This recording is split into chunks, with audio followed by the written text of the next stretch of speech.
Hello, welcome back to the Opening Kickoff, your new favorite show to watch every single Wednesday before your NFL week gets started. You know, it's the perfect opening kickoff to your NFL week, so make sure you're tuned in every Wednesday. You know, we're going to be here giving our weekly picks, giving our takes. Go ahead and let them know how much I'm down by because it's been you're down. So we're going to do a little bit differently. We're just going to go through our records, and we're going to go through the games a little bit more in depth because we'll go through every game. We're going to go through every game this week. So if y'all don't like that, comment down below or suck our dick. I went 11-4 this week, putting my record at 71-36-1. Maddox went 8-7, putting him at 60-47-1. I got an 11-point lead on you so stupid, on the season. How does it feel? I've said the last couple weeks that I'm pretty sure I was down 11 last year. I don't know. You weren't down 11 at week 8, dude. It was probably earlier, but wouldn't a history repeat itself? Right? Maybe I'm on the comeback. Also, I'll try to make sure to talk into my mic because my sister was bitching at me about not talking into my mic or something during the episode. So I'll try not to turn my head this time. Logan, if you're listening, shut up, bro. They say a fist away. Well, no, she says I'd be like doing this and talking her out of it, but. So we're halfway through the NFL season. Let's give our yays and nays of the NFL season so far. A little spontaneous. Oh, the whole season? Whole season. Okay, you go first, though, because I was not prepared to do that. Okay, I'm going to go with yay. I'm going to go with Daniel Jones's resurgence. Love to see it. Do you remember the first episode of the season? We were talking about Daniel Jones, and we both said, we were like, I don't think it's going to be the case, but we would both love nothing more than to see Daniel Jones have a Baker Mayfield, Sam Darnold type year, and it's exactly what happened. So I'm with you. My nay on this whole entire NFL season. My nay is that Zach just tried to offer me Bijan for Jonathan Taylor. I don't know. I feel like Mike Evans. That's probably my nay. Like he just broke his collarbone. I know he's gonna end his streak now because of that. Look at that. So odds are not. Like, bro, suck a dick. Odds are not. He's gonna a broken clavicle, which is a broken collarbone. He's gonna be out for most of the year. At most, he makes it back to our last 4 or 5 games, which is like... What if he just averaged 200 yards a game? No, he has to average 175. I did the math. That's not happening. It's just not happening. It sucks. It sucks. And I placed a bet before the year for him to get 1,000 receiving yards. Which we're going to get into in the Bucks game, so let's not even get into it. Get your guys' nays on the air. You good? It's in there, babe. Oh, no, yeah. My nay for the season has to be that, you know, I was super... JJ McCarthy's ass? It's not even just that. I'm going to rant... I thought you were going to say, like, no. I'm going to rant for like 5 minutes max here. So, first 2 weeks, JJ McCarthy doesn't look great. And then we've been with Carson Wentz the last few weeks because JJ McCarthy dealt with an injury. But it goes deeper than that, right? Because not only that, we had 2 quarterbacks on the roster last year. One by the name of Daniel Jones and one by the name of Sam Darnold, who, you know, got the little Kevin O'Connell magic, as some would call it. And, you know, they're both not on the roster this year, and they're both arguably MVP candidates. Sam Darnold has a 5-2 record with Seattle, playing some really good football. Daniel Jones, they currently have the best record in the league, leading the NFL at 6-1. And, you know, before the season, I agreed with the team. You know, we drafted JJ in the first round. We want him to be the starter. So I think let's go with our guns. Let's start JJ. But looking back, the deal that Seattle gave Sam Darnold was very team-friendly. Like, it was a good deal. He got money, right? It was 3-year, 100.5 year, $32 million like signing bonus, guarantees for 2025 and 2026. Yeah, so it was...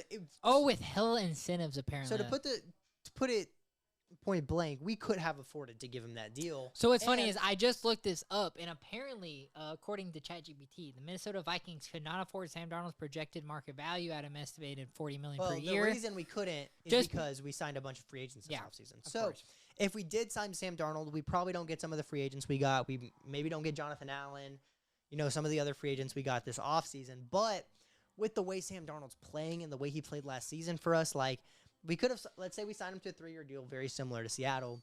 He plays 3 years. Maybe we let him go after that. JJ's 25. Like, that is so young for a quarterback. He is so young. And he would have got to sit and learn the system for a few extra years. Who knows what happens then?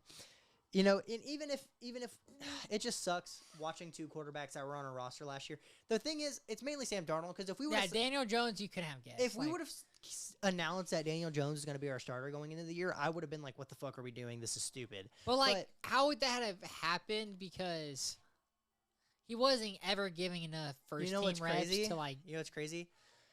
Minnesota actually offered Daniel Jones more money than Indianapolis did But it was very clear we knew who our starter was going into the season. It was going to be JJ. Yeah. Daniel Jones, all respect to him because it worked out, was I want to go fight for a starting job. I'm going to go to Indianapolis for less money. Wait. Hold on. What's funny is, because this is a funny talking point, signing at Indianapolis was not a guaranteed starting spot. They had No, it wasn't guaranteed, but So you he got to think- fight for a starting spot. So you think that Daniel Jones just was like, I could beat out Anthony Richardson easier than JJ McCarthy? Maybe. It's pretty much like came out that we offered more money to him, but whenever we send away a quarterback that went 14-3, we clearly know who our starter is, right? Sam Darnold goes 14-3. We have one of our best records ever, and we don't re-sign him. We know who our starter is. It's going to be JJ. So Daniel Jones said, I want to go compete for a starting job with Anthony Richardson. I'm going to go to the Colts, and he balls out. But Sam Darnold, bro, is the part that really hurts me. Like, I'm watching the Seahawks game last night, and he's more playing. guaranteed money. Y'all offered him. Yeah, so Y'all offered him more guaranteed money, too. That's I'm crazy. watching Sam Darnold last night, bro, and it's just like, because I was such a big fan of JJ and I respected what we did, but it's just hard watching Sam Darnold play the way he has and the way we've struggled with quarterback this year, and just not to be sad about it, bro. Like, because I've told you this multiple times this season, and you may not agree, but I genuinely think with how the NFC is so far that our season's over. Like, we're not going to be in the playoffs. I think that's just dramatic. It's too early. Okay, there's 3 teams in the NFC East that are 5-2. Y'all are 3-3. Y'all are still good. Because the Commanders are 3-4. Y'all are above. Y'all are we have above a the tough- NFC than We the have Commanders. a tough upcoming Do you think the schedule. Commanders' season is over? Kinda, yeah. Jaden Daniels is dealing with injuries all year. Terry McLaurin hasn't If been playing. Jaden Daniels is healthy. Probably just because of how good the NFC is this year. But let's try to stop being in our downs. So what's funny is because I keep telling you every week what the Sam Darnold thing is. I think I told you after the Bucks Seahawks game. Yeah. I think I told you I was like, I'm officially on the board. Y'all should have paid Sam Darnold because just how good he looks in a first year system again in Seattle. He would look double good in his second year system with Kevin O'Connell because it's a second year system. And we think about all the. Do you think though our offensive line wouldn't have gotten? Did y'all offer him the deal? Did y'all offer him a deal? I genuinely don't know. Let's see. However, our offensive line got significantly better this season because we had the money to afford it. So if we do sign Sam Darnold, we maybe. But who did y'all drafted somebody? We drafted Donovan Jackson. We signed Will Fries and Ryan Kelly. So it was y'all's interior too. Yes, our interior line was terrible. Y'all didn't even offer him a deal, which is crazy. I mean, that just goes to show. Well, I don't know if y'all. We put our eggs in the JJ. Not ideal to basket. be the starter. I'm sorry. Hold on. We definitely wouldn't have offered him a contract to be the backup. That doesn't even make sense. Yeah. They engaged in discussions and we're going to offer a 1-year deal to compete. So they said, we'll offer you a 1-year deal, but you got to compete with JJ McCarthy. I went 14-3. Yeah, exactly. I went 14-3. He was an MVP candidate. We Y'all made a fucked mistake. him. My yay for the season has to be. Logan, I hope that was loud enough. Honestly, dude. my yay for the season just has to be how weird this season is. Like, I feel like the last few seasons, it's just been like the best teams out of both the conference making the Super Bowl. We had Philly, Kansas City last year. The year before we had Kansas City. The year prior we had Kansas City. And honestly, with the way they're playing right now, they're probably gonna make it again. But they're 1-1 under the Chargers. I've said multiple times this season, like I genuinely cannot tell who is good this year, and it reminds me of when Joe Burrow had his super big breakout season and Matt Stafford's first year with the Rams when they both made the Super Bowl. And it was 2 teams nobody would have guessed would have made it in the year or at the beginning of the season. Imagine we get like a Daniel Jones, Baker Mayfield Super Bowl this season. Like, what would be cooler than that? I know, that'd be so cool. And he brought us shots. Thank you, babe. Fuck it. If you're good. No, give it to me. I got my own soda. We have ride homes. No, I'm actually driving home, guys. Make sure to drink and drive every day. Babe, what do you think? Should the Vikings have re-signed Sam She's already Darnold? told me about this, bro. She already she said I think he deserved it. Yeah, no, she's already told me we He should went sign. 14-3 as a starter. He took him to the playoffs. No, I know Yeah. they didn't, babe. They didn't even offer him. Here's the They thing. said But walk. look how they're playing No, now. Maybe they Exact. should No, stay. and the Seahawks are good. But babe, that's what we're discussing. No, that's but what look, we're just talking what's about. crazy is they didn't even offer. They offered him a 1-year deal, He but has said a lot of heart, dude. I'm sorry. Annie, they offered him a 1-year deal and said, "But you will compete for the starting job." And he said, "Fuck no," He decided that he didn't want to. because Well, I they mean, offered I him don't blame 1-year him. deal to He literally got a compete. 3-year deal to go be the starter in Then Seattle. he would have won. No, I Seattle should see. No, the Vikings should. I agree. I agree. And it sucks too because realistically, you know how I was talking about our additions to the offensive line earlier?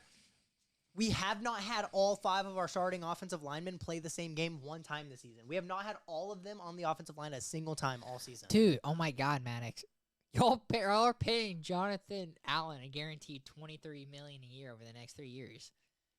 And he hasn't even been playing. No, great. I know, but like No. Sam Darnold got $33 million. No, I agree. It's an I extra agree. 10 that you gotta No, find. I agree. You know what I'm saying? So Here's they're saying it's for contract purposes. I'd rather have Sam Darnold than Jonathan Allen. The reason I was kind of like with the Vikings, like I supported it was one, I was excited to see JJ. Like when we drafted JJ, I like And he's young. in the least gay way possible. I kind of fell in love with him, you know. Like, yeah. 10th overall pick. So the thing was They sent Sam their Darnold- 11th round pick along with a 4th and a 5th. I don't know how round. much you remember about what we talked about on the show last year, but I was iffy about Sam Darnold a lot of the season. Yep. Because You were. the game we lost to LA was bad, and then week 18. Well, no, Bro. even leading up to the season, dude, it took you a while before you were like Sam But- Darnold's him. And then no, It was probably like what? after the Atlanta game. That was when I fully was kind of bought in. But And dude, that was like hang a on, year but ago then- today. That's but crazy. then we play against Detroit week 18, and we could have won that game for the 1 seed. But Sam Darnold missed numerous throws, bro. He played the worst game he played all season for us, which quarterbacks have bad games, right?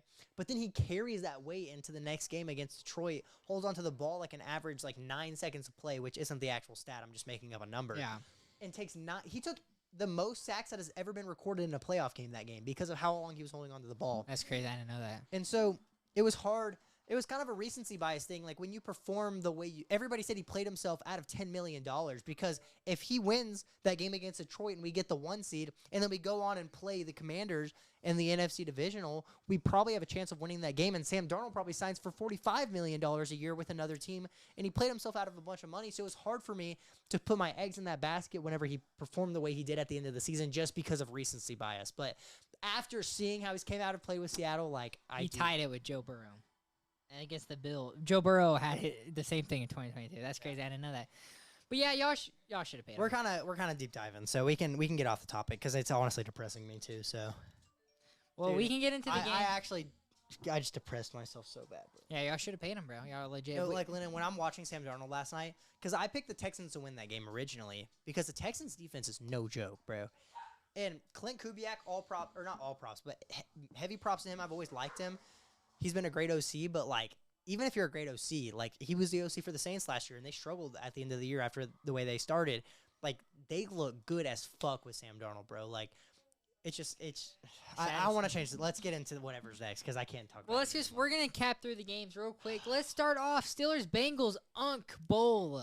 Remember last week whenever I was about to pick the Bengals and You pussied out. Hey, I told my whole entire family to take Bengals plus 5.5, and everybody won some money, so that was a good thing. But wow, how many targets did Jamar Chase have? Like 23. Yeah, 23, 16 receptions. That's the most targets a Bengals ever had, and ever.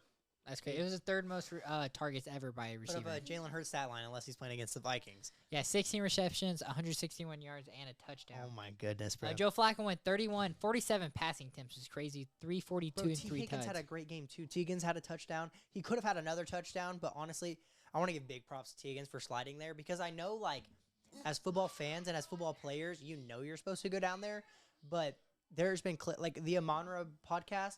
They had David Montgomery on against after the Ravens game. Yeah. He said, "I don't care what the score is, I'm scoring." So like there are selfish players out there. It takes a lot for a player to I'm actually go scoring. down. Here's the thing, like I'm but scoring. but it also it depends on your like situation. Like Yeah. if they you needed the win pretty bad. But if like you're a player where you know like I'm not gonna get traded if I score know what right made- you here, know what I'm made him fine. go- But like I think you know what made him go down? He got signed this year.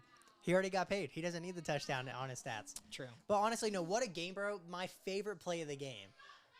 We're Read calling option. a read option backed up in our own territory with Joe Flacco rushes for 16 What's funny is what if it yards. wasn't even a read option? What if he just No, it took was. that He talked shit? about it after the game. You know how they do like the Thursday night post-game Yeah. interviews? It was a read option because he said he like got a bunch of calls coming in, and he's obviously kind of like he's new to the system. Yeah. And he said he read it off his wristband, and he knew what the play call was, and he's kind of like, what are we doing here? But Bro, honestly, that was one of the sickest plays all year. And he Rodgers- yoinked that shit. So his thought was, "What are we doing?" And yoinks it. What a Nobody, the only gangster. person on the field who knew that was happening was Joe Flacco. I want to So say, bro, sick. Aaron Rodgers struggled. That one interception he threw into double coverage was really bad. Outside of that, he played a good game. I want to say he threw 3 touchdowns to 3 different tight ends or something crazy like that. I expected DK to have a Yeah, better 4 game. touchdowns total, 2 picks. You know, I want to say the Bengals, or I'm sorry, I want to say the Ravens didn't sack Joe Flacco once. Can you scroll through the defensive The stats? Steelers didn't. Yeah, can you scroll through the defensive stats? Because I know TJ Watt didn't get a sack. They maybe got one, but they were not against a Bengals offensive line that's been struggling this year. There's no reason they shouldn't have generated pressure the way they did against that game. Because TJ Watt had 2 pressures and 0 sacks. I don't know what the rest of the defensive line did. 2 sacks. Okay, so I did lie. But a Steelers defense that's getting paid $180 million. The Steelers have the highest paid defense in the league. Former defensive player of the year, TJ Watt's on your roster against a very bad offensive line. You should be getting more than 2 sacks against a 40-year-old quarterback. Like, let's be real. No, I had fun. It's so fun when a Thursday game sucks, and Thursdays have been fun this year because I'm home alone. Bro, what a game. I literally just give myself dinner and get drunk by Bro, myself and There watch was a that game. play in the 4th quarter where Jamar, ran a flat route, and literally there's not a defender within 10 yards of him. And that was his last reception of the game, I believe. How do you not start doubling him at that point, you know? I'm saying, how does a player have 15 receptions and he ends up wide open? 22 targets at that point. too. Genuinely how? And Chase Brown, bro, the Steelers' run defense has been so bad all season, except for when they play the Vikings. I don't even want to dive deep into that because I hate my life with a passion. But Chase Brown finally had a good game. Like, the Steelers' defense, for how much you are paying these defenders on the defensive side of the ball, there is no reason Chase Brown, who's been struggling all season long, should have his best performance against you guys. No reason at all. I told you going into this game, the Steelers are frauds. I didn't put them in my power rankings last week because I know ball. So what's the Steelers funny is, started off like 4-1 last year, so too. the Bengals are what, 3-4 now? I think so. Yeah, 3-4. 3-4. Yeah, so they're 3-4. The Steelers are 4-2, leading the division. 1 win, 2 losses. Do you think Joe Flacco can get enough games? Because By Joe the Burrow's time going Joe- to be back for the last 3 or 4 weeks, right? Appar- Assuming oh, everything goes Could according be to plan. could be 5, apparently. If everything goes to plan, because it also, Yeah. they say it's supposed But to do be you 3 think- months, but it could always be longer. So it could let's be say shorter. if Joe Flacco's 7-7 at that point, so Joe Flacco finishes what? 4-3. He could do it, dude. Or I guess it'd be 5-3 because he just won a game. Or no, he played another game. They lost to the Packers, so that would Yeah. be 6-4. Because they're 3-4 right now. No, I mean, bro, I guess this really goes to show how bad Cleveland's offense really is, bro, because Joe Flacco looked dog shit at the beginning of the season for the Browns, and he just played a Yeah, fantastic Cleveland sucks, game. dude. Cleveland does suck, but big props to Joe Flacco. That was one of the most fun games I've watched all season. The and Unk Bowl. I won everybody in the family money except for you because you didn't listen to me. I need no. to start betting more, honestly. No, dude, what's crazy is my player props all season I've been missing all year. I finally dude. just started betting on the games. I think I've only gotten 2 spread bets wrong all year. I actually made a Maddox's picks of the week that we're gonna get into at the end of the season or at the end of the episode because that's gonna be a new segment we're gonna do because I've just been so locked in on spreads this season. So, Shout out. anything else you want to add about the bro? Shout out DK by the way because I'm the manager of Mom's fantasy team. She has DK, and I genuinely was about to put in T. Higgins, and I was like, you know what? T. Higgins been struggling this year. Let's give him 1 more week to see how he does. I start DK. That's not even bad. Or no, it's not even. I would have left DK in anyways. But she got offered a trade for DK before the game, and I was like, no, we're playing Cincinnati. What was the trade? It was stupid. I wouldn't have accepted it anyways. But the reason I told her not to accept it was because I was like, DK's about to go off against Cincinnati. He dropped 8 fantasy points. And he had that first quarter long ass reception too. It looked like he was due for a day too. Yeah. But honestly, what a game. Shout out to the Bengals. I would love to see them make the playoffs this year. So let's see what happens. Perfect. All right, next game. Rams Jaguars. Lame ass game. Bro, honestly, so I picked the Rams for this game. You did too. But whenever I picked the Rams last week, what I said was the Jags defense has been bailing them out all season. They've been forcing turnovers, generating touchdowns. And I said that wasn't going to happen against the Rams offense. Like, without Puka, regardless, they're not going to be able to do that against Stafford.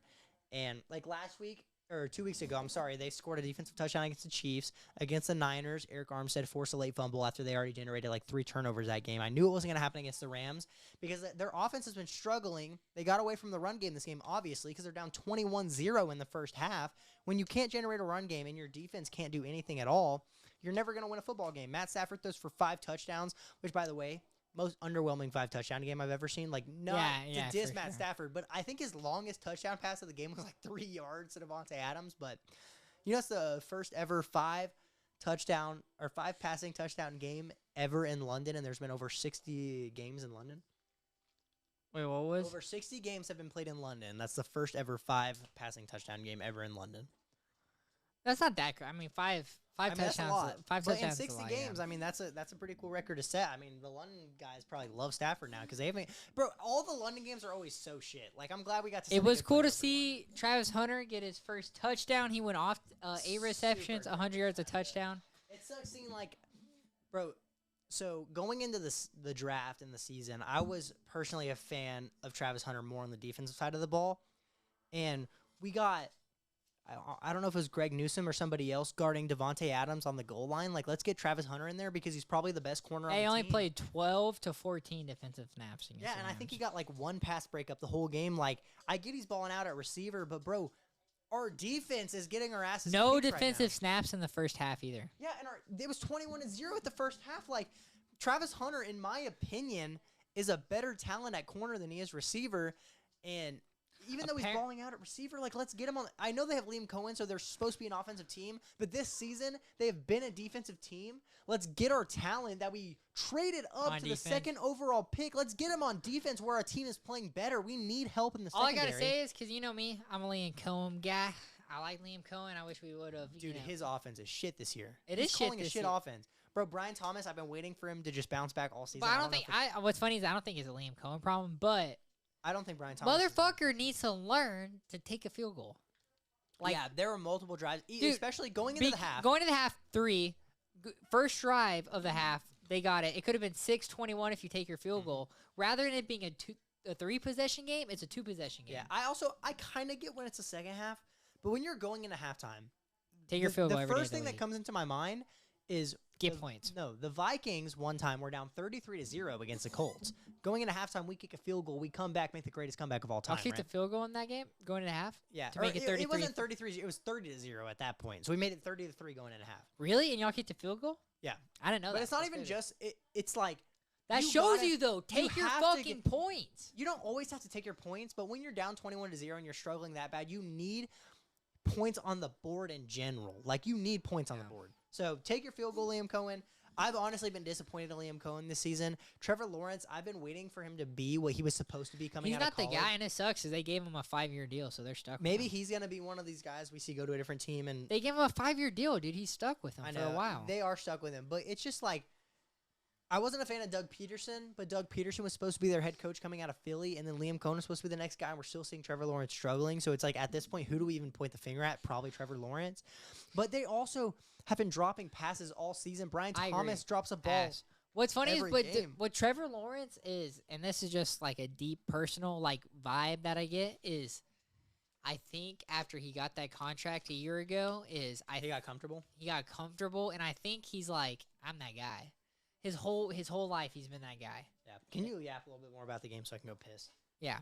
Well, honestly, we'll probably just move to the next game because this game's ass. No, you're good. Go ahead.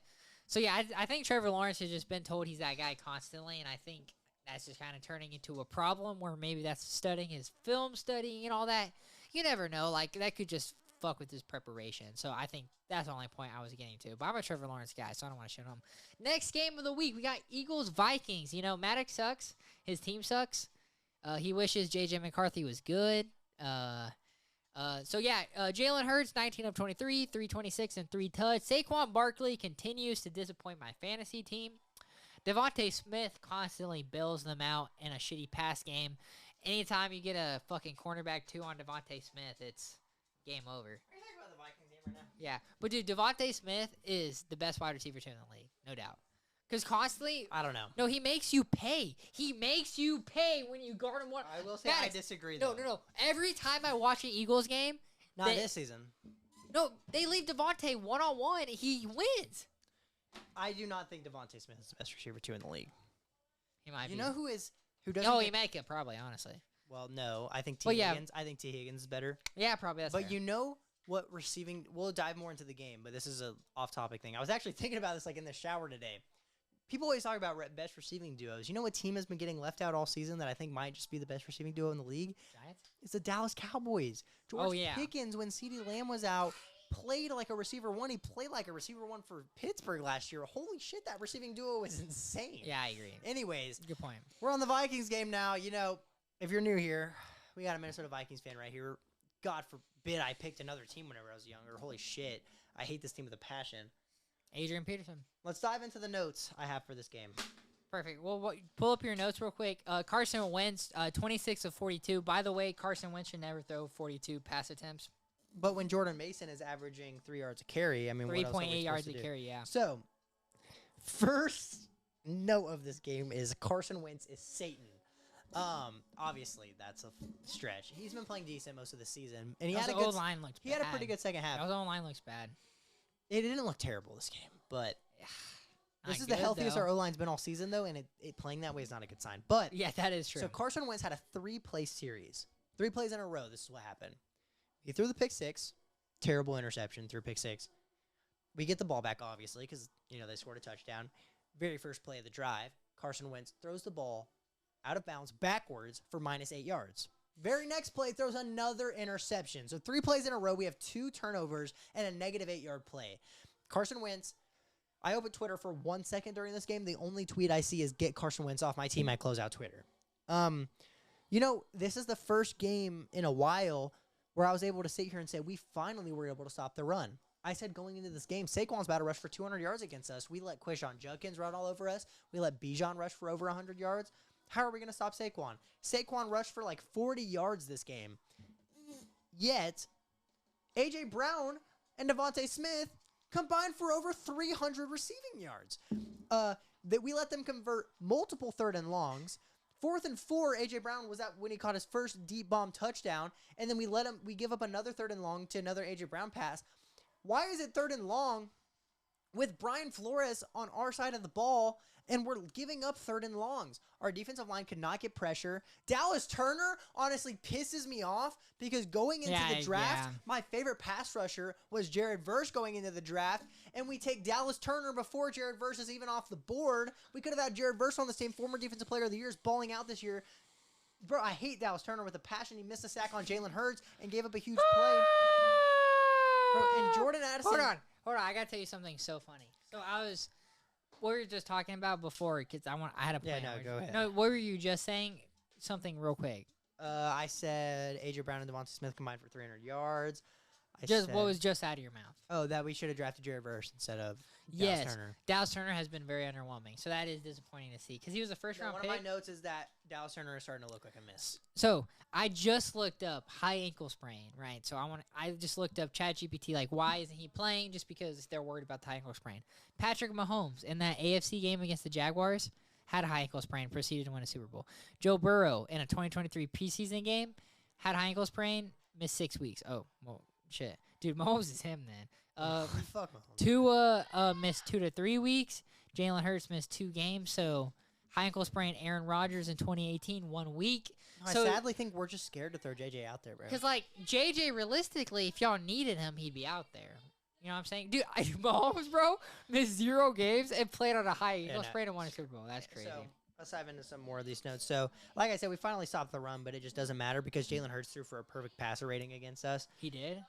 He threw a 158.3 passer rating against us this game. By the way, the one quarterback that's getting shit talked all year against For Brian passing, Flores' yeah. defense, who has been a great passing defense all season. We're giving up deep balls to A.J. Brown and Devontae Smith the whole game. Was it corner problem or was it pass rush? It was both. Our pass rush couldn't get it going. Andrew Van Ginkel's still out of the game, so Dallas Turner's playing as a starting pass rusher and doesn't know how to play football. And then Josh Metellus, we have him manned up against A.J. Brown. And, oh, by the way, I want to talk about this before we get into anything else. So, do you remember 2 or 3 years ago when we had Alexander Madison on the team, and he fumbled, and he was getting, like, death threats and racial slurs in his Instagram DM? So, Isaiah Rodgers got torched this game. Yeah, he had one really He's bad had a touchdown. great season. He got torched. It was the end of the game. He had that really bad play. He got right? torched. Yeah, it was that 4th down, right? He posted an Instagram story of his Instagram DMs. Good fucking shit, fuckface. You fucking suck. Fucking third down, you know it's a pass, and you just gave the Eagles the win. Good shit, fuckface. Fucking hard R. You're worse than Hitler. Should have never picked you up. Worthless piece of shit. Waste of air. Hard R. What are we doing? Why are we DMing our favorite team's players, calling them the N-word and sending death threats and saying they're worse than Hitler? You know who's the governor of Minnesota? No, I know he's like a liberal, though. So no, his name is Tim Walz, and he was Kamala Harris's vice president choice. Okay, anyways, so we got Vikings fans. Isaiah Rodgers had a great season. For real, come on. Players make mistakes. Can we stop DMing our players and calling them the N-word? So please? clearly it's a problem with y'all's team. I mean, yeah. Adam Thielen. We're supposed to be a liberal state. Dude, Adam Thielen's DMs are so nice, I bet. But here's the thing. Oklahoma can't call Adam Thielen the N-word? Oklahoma is supposed to be kind of liberal too. And we have a lot of asshole fans. So, who knows? So my next note was consistently giving up third and long. We already dove into that. So this game, dude, our offense was actually, other than the interceptions in the first half, we got into the red zone multiple times. Our offense would drive down the field. We'd actually have a great drive. I want to say we had 3 or 4 red zone drives that ended in field goals this game because we'd make great plays to get into the red zone, and then we'd throw it away in the red zone, and Will Riker would come out and get us 3 points. I mean, we had a red zone drive. Was it a lot of, because I think Kevin O'Connell kind of on first down does a lot of the bullshit play action rollout where you kind of screw your quarterback? We had Was it kind of that problems in the red zone, or what was it? Where Carson Wentz, we have a flat route. First read on the play is wide. Was it a play action flat route? I don't even know if it was play action. Because I hate Kevin might have O'Connell been. does that shit Here's too the much. thing. Regardless, it was wide open, right? Carson Wentz doesn't even look at the first read and then throws the ball away in the pocket to no receiver, gets a 10-yard intentional grounding on first and goal In the to red set zone? it back to second and goal on the 20-yard line. And then later in the game, takes a 10-yard sack on first and goal instead of throwing the ball away. So we're throwing the ball away on first and goal when we have open reads, and then in a 2-minute drill in the fourth quarter, when you literally cannot take a sack, you won't throw the ball away on first and goal and take a 10-yard sack. Like I said, Carson Wentz is Satan. Jalen Hurts had a perfect passer rating. Devontae Smith and A.J. Brown combined for over 300 yards against a Brian Flores defense that's supposed to be good against the pass. Run game's been struggling heavily the last few weeks without Aaron Jones. I was excited about the Jordan Mason signing, but I wanted to have a 1A and 1B back rather than just Jordan Mason all game. He averaged 3.8 yards per carry. Jettas and Addison actually had a pretty good When does game. Aaron Jones come back? Do you know? I don't know. He got put on IR, so probably not a couple more weeks. Like I said, Jettas and Addison had a good game, but when we can't get anything going in the red zone, it just literally doesn't matter at all.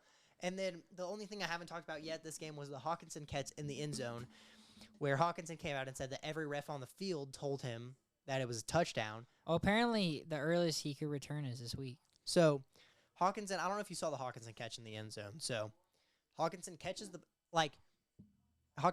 ball hits the ground, and he loses possession and regains possession. So my original thought as a Vikings fan is that's bullshit. That should be a catch. And then I sat back and I was like, if another team caught that pass, I would not think that's a catch. It was not a catch. That's what I'm going to say. Hawkinson's been bitching about it to the media. He should have caught the ball, in my opinion. But if he does catch that ball, this game's probably a lot different because that drive ended in a field goal, just like every other fucking drive in the red zone this game. But, man, and then Jay Jettas had a catch in the end zone that Cooper DeJean broke up. No, yeah, Jetta's got to come down with that, dude. That pissed me off. No, even Jettas after the game, he was like, I'm not trying to shit on Cooper DeJean. That's He was not like, a pass he said he didn't make a play. He said, I catch that 9 out of 10 times. But it should be 10 out of 10 times when you're the best receiver in the league. I agree. I don't really have much about this game. I mean, we've been struggling to run the ball, and we've been letting up a lot of run plays, and then we finally stopped the run against a team, and the team that's been struggling to pass the ball, we let their quarterback throw for a perfect passer rating. Our season's over. NFC East has 3-5-2 teams. The NFC West has 3-5-2 teams. The Lions and the Packers are both. Packers are number 1 in the NFC. Packers right number now, 1 in the dude. NFC, and then the Lions behind them are 5-3 right now, 4-3. Dude, the biggest pretenders ever, bro. We're not making the playoffs this year. Our season's really over. And it just goes further into what I said earlier. If we had Sam Darnold on this team, I don't know what the season looks like. And it's just I got to find a new team to root for this season again because our season's fucking over, bro. There's any Vikings fans watching. I want to know what you think in the comments because I'm sick of watching Carson Wentz. He played some good football the first couple weeks, but it just keeps getting worse and worse. JJ didn't play great the first couple weeks, and it sucks that he hasn't been healthy to play in the system the last few weeks because as a first-year starting quarterback, you need those weeks to be learning the offense, gaining the in-game experience, and he just hasn't had it. We have a pretty tough schedule coming up, and we're in arguably the best division in football where the Bears even right now have an above 500 record, so that goes even further into why our season's over. So I'm sick of being a Vikings fan. Why couldn't I have just been a Chiefs fan or something? Like, I hate my life. Shoulda, coulda, woulda. Yeah, right.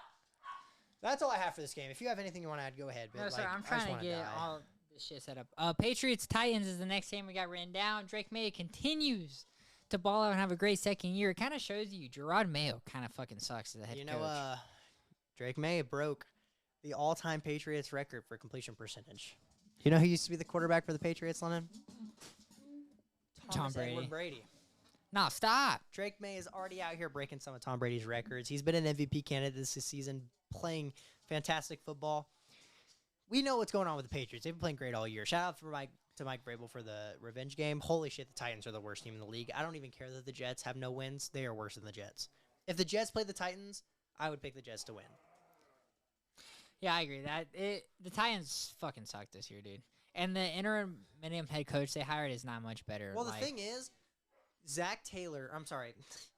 Brian Callahan had already passed down the play calling job to the quarterback coach, who is the new interim head coach. So obviously nothing's going to change. You have the same exact play caller you had the last 2 weeks anyways. Like, what did you expect to change? I get they're just trying to get Callahan out of there, but that's why I didn't expect anything to change. I've had the same play caller the last 3 weeks anyways, so holy shit, that team's really bad. Dude, you know, Cam Ward leads the leagues in fumbles lost this season. That's crazy. He's struggling, bro. And I was a big fan of Cam Ward going into the season. To be fair, that roster's not very good. They need to make some trades at the deadline, get some more capital, and really enter a rebuild behind Cam Ward. But I don't really have too much to go into this game. The Patriots have been playing good all season. The Titans suck. I don't know what else there's to say. Period. And then the next game we got Panthers-Jets. Panthers only dropped 13 on the Jets. I mean, it's a win, but... See Bryce Young suffering a high ankle sprain? Andy Dalton's playing next week? I know, dude. That sucks. He's going to come back faster than J.J. McCarthy, though. Probably, bro. I mean, but honestly, I would not be surprised if this offense looks just as good, if not better, with Andy Dalton. Yeah, I agree. Anything else you got to say on this? This game was pretty fucking Dude, boring. so you got Justin Fields. Holy shit, that I don't know if you saw the hit he took, but when he got the concussion, like, went in the blue medical tent, that was bad. That hit he took was terrible. But then, you know, he gets cleared to come back in the game, and we see Tyrod Taylor come in. Justin Fields got benched for Tyrod Taylor.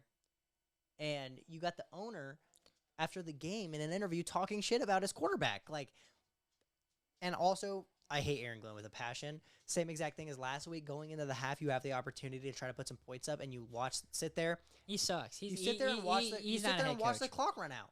I'm sorry. Aaron Glenn should not be a head coach in this league. He's not even going out there to try to take opportunities, even if it's a long shot. Your team hasn't gotten a single win all year. You need to take some risk and try to get a win this season. They're going to end up with a number 1 overall pick. Justin Fields is going to go try to be Taysom Hill somewhere else probably, but that's all I got. Dolphins Browns in the next game we have written down.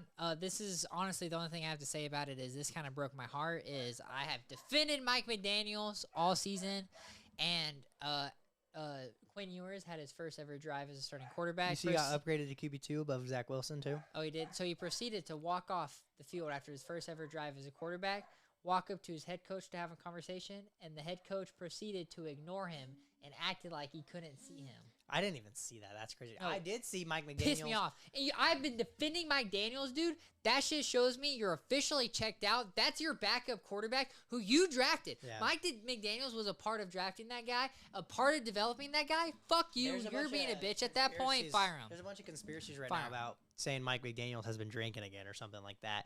I don't want to deep dive into that. Just wait till you see that. That broke my heart. He's a recovering alcoholic, so I'm not going to sit here and accuse somebody of starting to drink again. If that is the case, get well, Mike McDaniels. Like, I'm sorry if you are going through that, so I'm not going to sit here and... Goddamn Tua put him through it. But after the game, he's in a post-game interview, or it might have been before the game, but he said something along the lines of, hopefully Tua doesn't throw 10 picks, is what he said.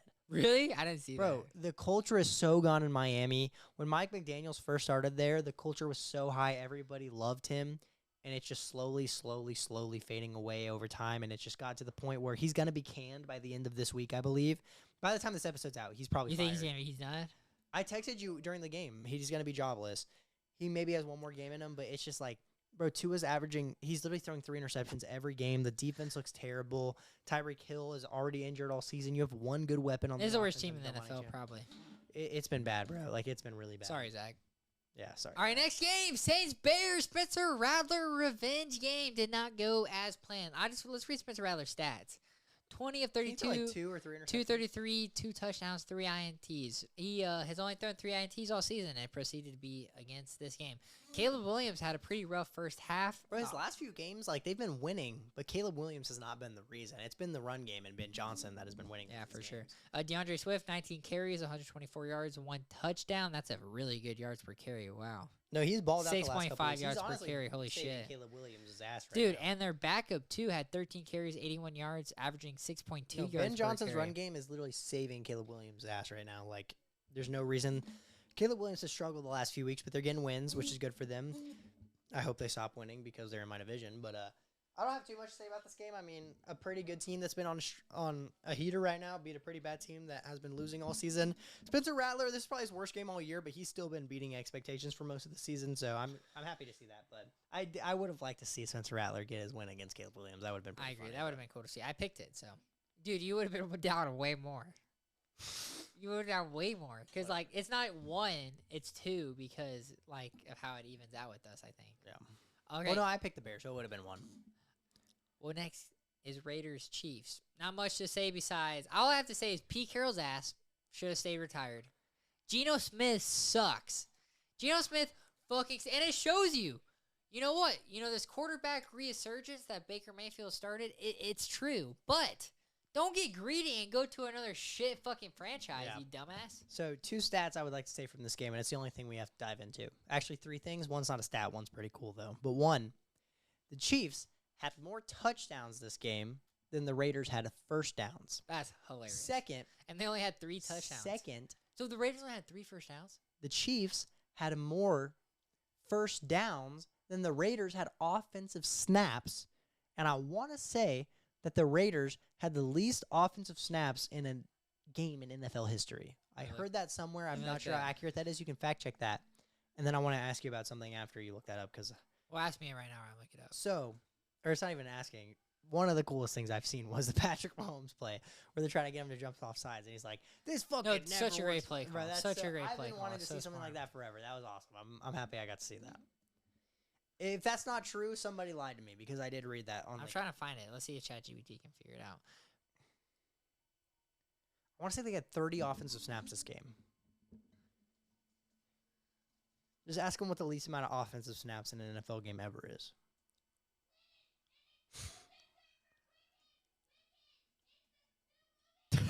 Jesus. Showing something from Wicked, according to Anaheim. Dude, you would have thought the Buccaneers won the fucking come Super on. Bowl. I think no one wants to leave. Wow, Maddox. Was that right?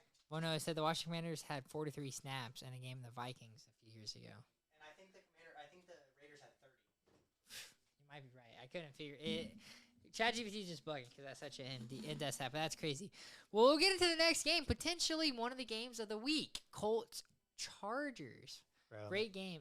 Daniel Jones played really good. They kind of slowed down the second half and only gave Justin Herbert a chance. Justin Herbert, the leading rusher Didn't for the he throw, Chargers. 50 passing attempts this game? 55. I For heard, 420. I heard something where he's the only quarterback. It's like an ESPN stat where he's the only quarterback ever to throw 50 passing attempts, however many passing yards he had, and however many passing touchdowns he had, and however many rushing yards he had, to ever put up that stat line and lose the game. Dude, the Colts. The Colts are so Colts good. are really good. Jonathan Taylor with another hat trick. The Colts are just asking. I'm so glad I got Jonathan Taylor in You know what's fantasy, funny? bro. The Colts are just asking to lose to Mahomes in the divisional. They really are. Before at the very first or second week of the season, I texted Jameson and was like, "Hey, I want Brian Thomas Jr. I'll trade you Jonathan Taylor straight up for Brian Thomas." And he said no. Thank God he said no, because holy shit, that would have been really bad. That would have been really But yeah, bad. Jonathan Taylor, bro, he's putting up an Offensive Player of the Year candidate right now. Yeah, he's first place easily after Puka. Either him or JSN, because JSN's putting up. He's leading the league in receiving Yeah, but yards right now. Jonathan Taylor has gone multiple 3-touchdown games. Yeah, I think I want to say he's like 3 this year, where he has 3 touchdowns. That is just stupid. He might break this thing because what is it, like 21? I couldn't even tell you off the something top of like my head. that. But yeah, Jonathan Taylor's balling out this season. And also, every receiving threat on the Colts get touches. I love Alec Pierce, bro. When you see Daniel Jones, Dog. when he corks that bitch back and throws it, That over 30 one yards he downfield. had, dude.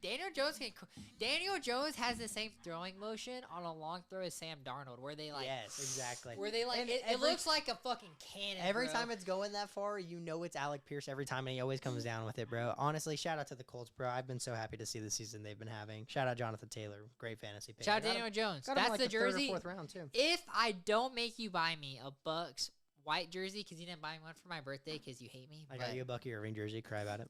But and that's dude, that's been Anaheim's good luck jersey till this game, Shout out. honestly.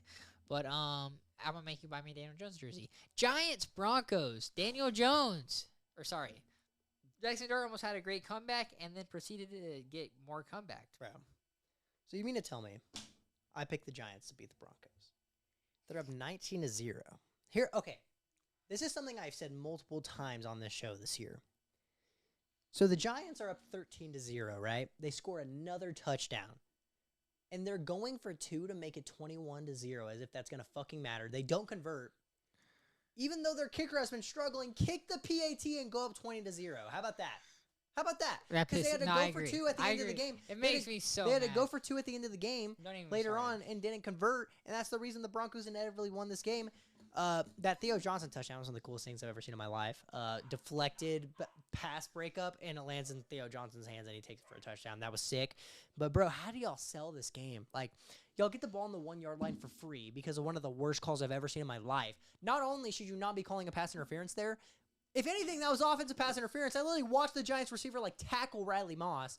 And then there's like over 50 seconds left on the clock, and y'all score on the very first play. I get touchdowns are hard to come across in the NFL, but you got to use some more time off the clock. I agree. Sean Payton's play calling has been pissing me off all year. They kind of got bailed out this game because Jackson Dart threw a really bad interception at the end of the game too. Can't blame Jackson Dart for it though. No, that interception was really bad though. He Really, got hit when he threw it it was though. really bad. He got hit when he threw it. I don't even know if that's true. His legs, like right when he threw it, his legs got taken Dude, out that was because I think Scadaboo had a pickup, and I think Scadaboo Loki missed his pickup. That was a really bad interception. What it really was is it was just a nasty Broncos blitz, and I think I think it was a really bad. dude. Well, Jackson Dart put up 283 touchdowns and was up by fucking 19 yards in the fourth quarter, and Yeah. I think the defense sold, right? No, You and can't did blame see Jackson the clip Dart of for that pick, right? Brian Burns like bitching on the way to the locker room, like screaming because they like dropped 8 in coverage or something dumb at the end of the game.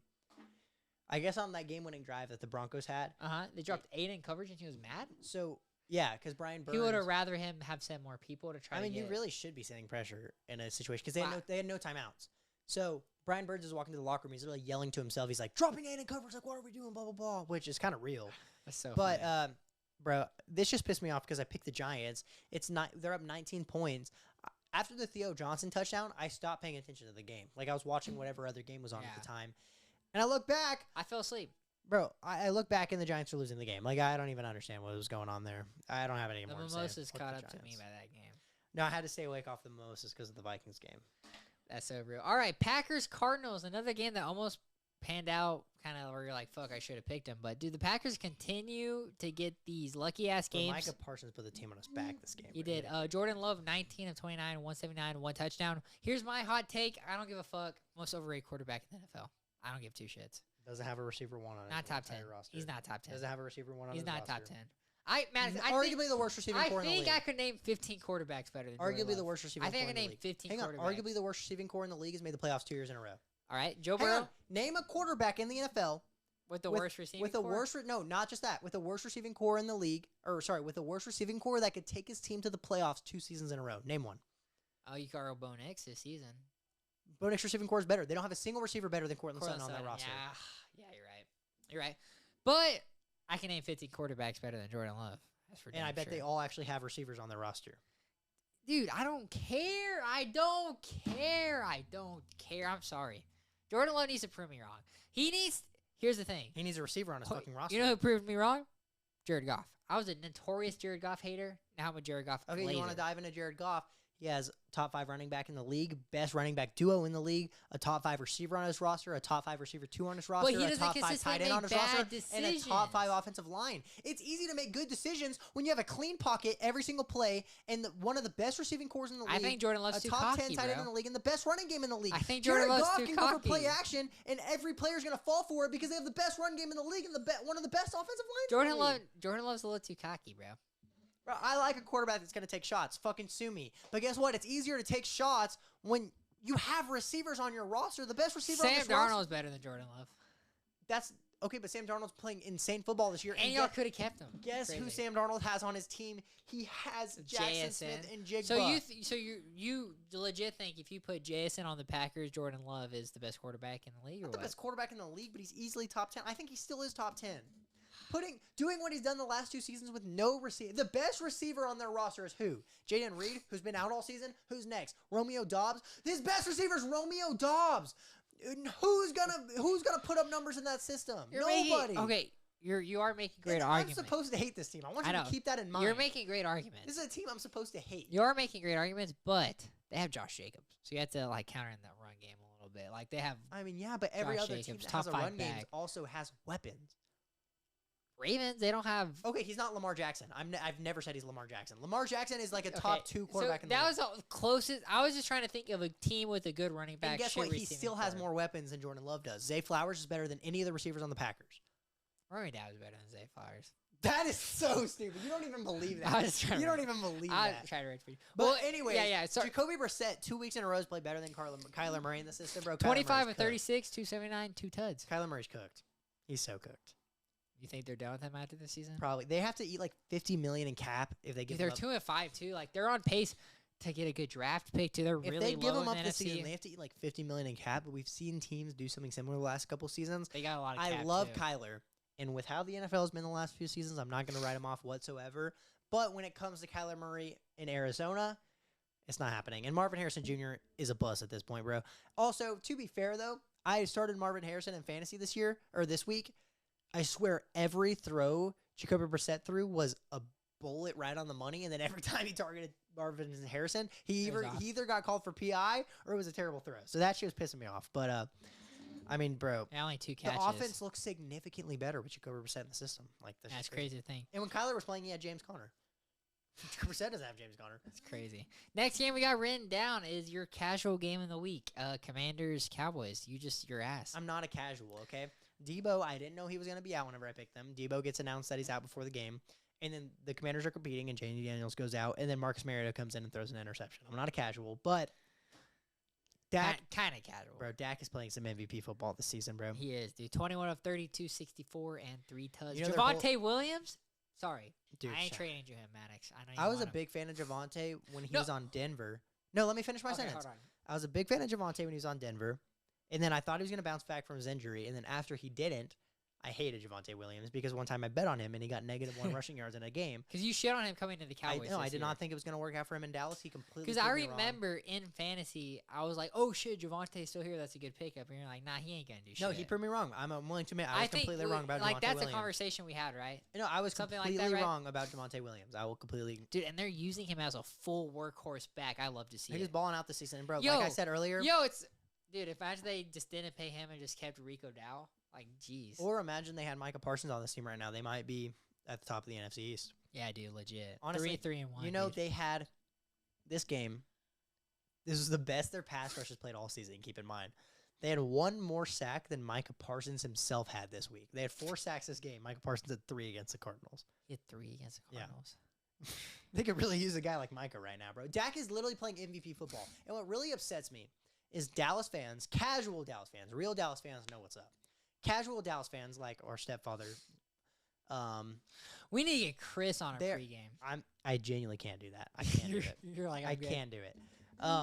They're so That'd be quick. so They're funny, so Maddox. quick to That'd shit be on such a Dak good because he's pregame. had some bad playoff games in the past, and he's been iffy a couple of years. But like, bro, this season and last season, bro, he has played some good football. He dealt with injuries last year, but he's literally putting the team on his back this season. And yes, he has a lot of weapons on offense, but bro, he's playing some good football, and he's having to put up almost 40 points a game to win. Yeah, He's for still real. getting wins for this team. And his coach, you can't even argue he's a good coach. You know, like I will say I respect the way Schottenheimer tries to play football because he wants to win at the line of scrimmage. He wants to run the ball. Even with all the Fuck weapons he yeah. has, he's still trying to run the ball and win at the line of scrimmage. what So was I his? respect that. Where was he at last year? He was on Dallas. He was just like some assistant coach or whatever. He's like their offensive coordinator. Not even. He was like, what was he? Look it up. I don't know for sure off the top What's of my his head, name? but he wasn't Danny Schottenheimer. I'm not sure exactly what position, but he was in Dallas last year. He might have been their OC. I highly doubt it. By the way, Matt Eberflus as a DC might have been the worst hiring all offseason. Yeah, for real, dude. You're the former Bears head coach, right? Yeah, last year, whenever he got fired. Dude, he signed a 4-year deal with Dallas. Holy shit. Yeah. In 2020, he joined as a consultant, and then became the offensive coordinator in 2023. So he was the OC. Okay. Well, he's playing. He's doing good as a head coach this year, I would say. He's doing better than I thought he was going to do. That's Yeah, for sure. All right, Falcons, 49ers. Next game I got written down. Dude, Christian McCaffrey, bro. they just show, like, let's just give our best player the ball. Dude, They honestly, feed him so much, you're dude. talking about one of the worst coaching hirings of the year. One of the best has to be Robert Saleh coming back as a DC for the 49ers, yeah, bro. dude. No Fred Warner, no Nick Bosa. You have like a special teamer playing middle linebacker, being the leader of your defense, and you are putting up that good of a performance, bro. Robert Saleh is so hype around his players, bro. It's like I hate Raheem Morris, by the way. When they pan the camera to Raheem Morris, there's no emotion on his face. He's not talking to any of the players. Yeah. They pan the camera on Robert Saleh. He's so hype with his defense, bro. He's hyping them up, bro. Like, oh my goodness. Robert Saleh got done dirty by New York, and I'll stand by that. But that was one of the best signings they've had all season. And Mac Jones is playing some good football, but Christian McCaffrey is playing like arguably the best player in the NFL right now. He is like top 7 in receiving yards or something as a running back, and is still consistently putting in work on the ground. Christian McCaffrey is balling out. That's the comeback player of the year this year for sure. So, what I'm curious is, this is a fun thought experiment. So, as a Buccaneers fan, you know, like, I watch the Falcons a lot. You know, you're constantly rooting against them, especially when every year they're supposed to be better than the Buccaneers. I think Bijan Robinson might be the most underutilized player in the NFL. Yeah, I feel like You know what I'm saying? So, they got like- better for some of this year, but it's like So you look at Christian sorry. Christian McCaffrey had 24 carries for so it's just 24 carries. Just look at that alone. Versus Bijan Robinson had 14 carries. Christian McCaffrey had 7 receptions. Bijan Robinson had 6. So I guess kind of the same in the passing I feel like game. especially But with that's 10 more carries with somebody you're like giving a Michael guy. Penix, who I'm a fan of Michael Penix, but what he's good at is throwing deep balls outside of the numbers. Like that's really his only strength. Drake London is his perfect receiver. So that's like his only strength. He's not good over the middle of the field. He's good at Unless it throwing- was against the Bucks. He's right? good at throwing deep balls outside of the numbers. Like, bro, Bijan should be having 20 carries a game minimum. I will say, part of the reason Bijan gets less carries is because sometimes he just breaks them off for a lot of fucking yards, so that takes away from like these first down driving convert and feeding him the ball. Not last game. Exactly. So it's hard to make that argument for this game. But like you yeah, lose and Bijan doesn't get 20 carries, like you kind shocker. of deserve to lose. Like Shocker. outside of that, I mean, 49ers played a good game. The Falcons have to be the weirdest team to me this season because you get shut out by the Panthers and then you beat the Bills and you put up a pitiful performance against the 49ers, who I actually thought y'all were going to beat. Like, I don't ever know anymore. I don't know if this team's good or not. I know. Next game of the week, we got Buccaneers versus Lions. I'm going to let you go for a bit. I got to pee again. Oh, yeah, you got to change jersey. I gotta change jerseys because I'm not wearing a fucking. I'm going to rock the Annie! Look at my text, bruh.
I literally just yelled because you said that.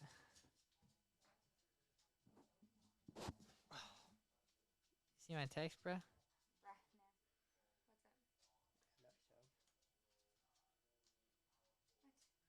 Look at my text and fucking come back after.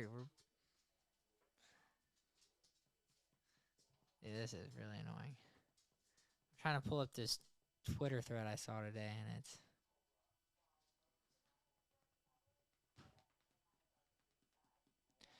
Alright, whatever.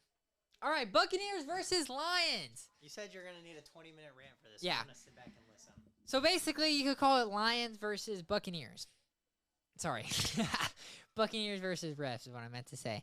There were multiple plays that were kind of horseshit in my personal opinion. I just want to talk about it. Of course, let me preface in saying I'm a Baker Mayfield guy. Baker play like shit. Wait, can I ask you one question before you deep dive? Do you think, even if these calls you're about to dive... Oh, I texted you. If you didn't, that's going to Oh, look I pretty... texted Maddox. I said 2 more shots. Oh. He wants you to bring a shot. So Why didn't you just say that? If these calls that you're about to dive into went the Bucks' way, do you think y'all would have won? Put delusion to the side. Do you think y'all deserve to win if these calls go your way? It's so hard to... Let's dive into it. It's so hard to tell. I'm not telling you yes right away. So the first one I really want to get into, that the one that really kind of pissed me off to start it off, is the Mike Evans catch where he got hurt. That was blatant pass interference. That was not called. Mike Evans got tackled as he was catching the I still football. also think he caught it. He did catch it. He absolutely. Mike Evans absolutely. Full shot. Maddox. Mike Evans absolutely fucking caught that football. He absolutely. The only. I think Mike Evans got it. No, it was horseshit. He caught it. He caught it. Can I tell you what I think? Yeah. Can I? Go crazy. Here you go. Yeah, hop on the watching mic. just as much. I genuinely believe. Wait, this is my not.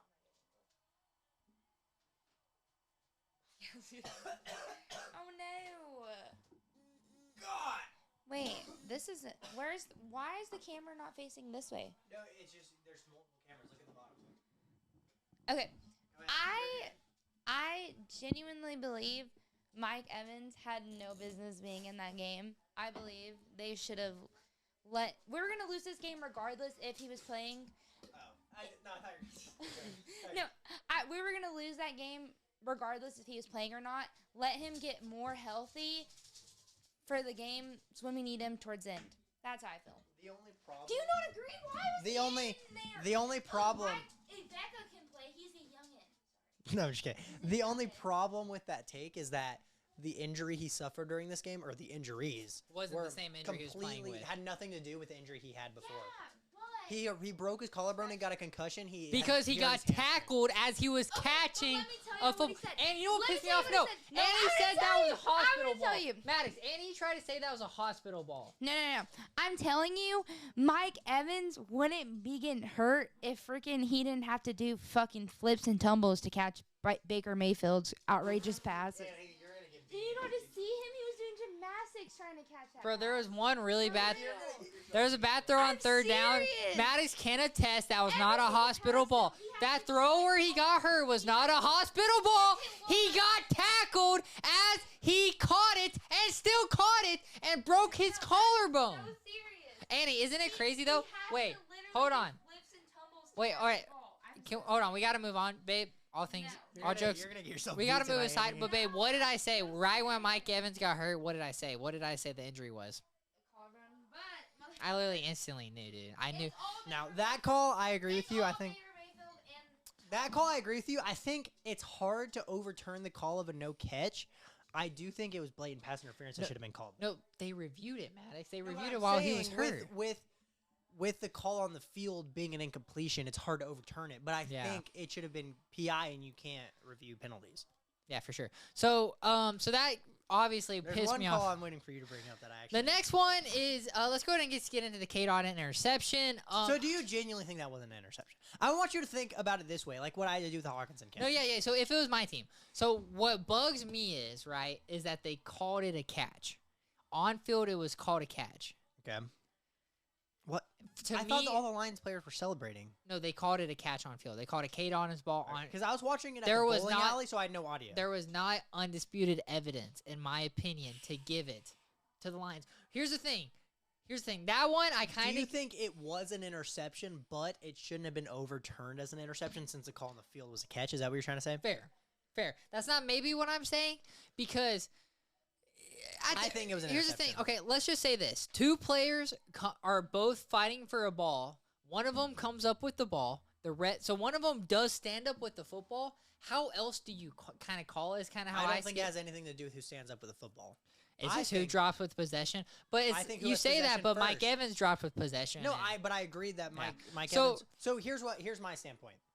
I think tie goes to the receiver when both players have possession of the ball, right? But in this instance, I think it was clear that the Lions had possession of the ball first because Kate Otten is bobbling the ball, has no possession of the ball by the time the Lions player has both hands on the ball. That's why I believe it was an interception, and that's even. I didn't know the call on the field was a catch, but even with the call on field being a catch, I think it is fair to You overturn think the it's call. undisputed evidence, though, I that think Kate Otten didn't I come think the down? Lions player clearly had possession of the ball before Kate Otten did.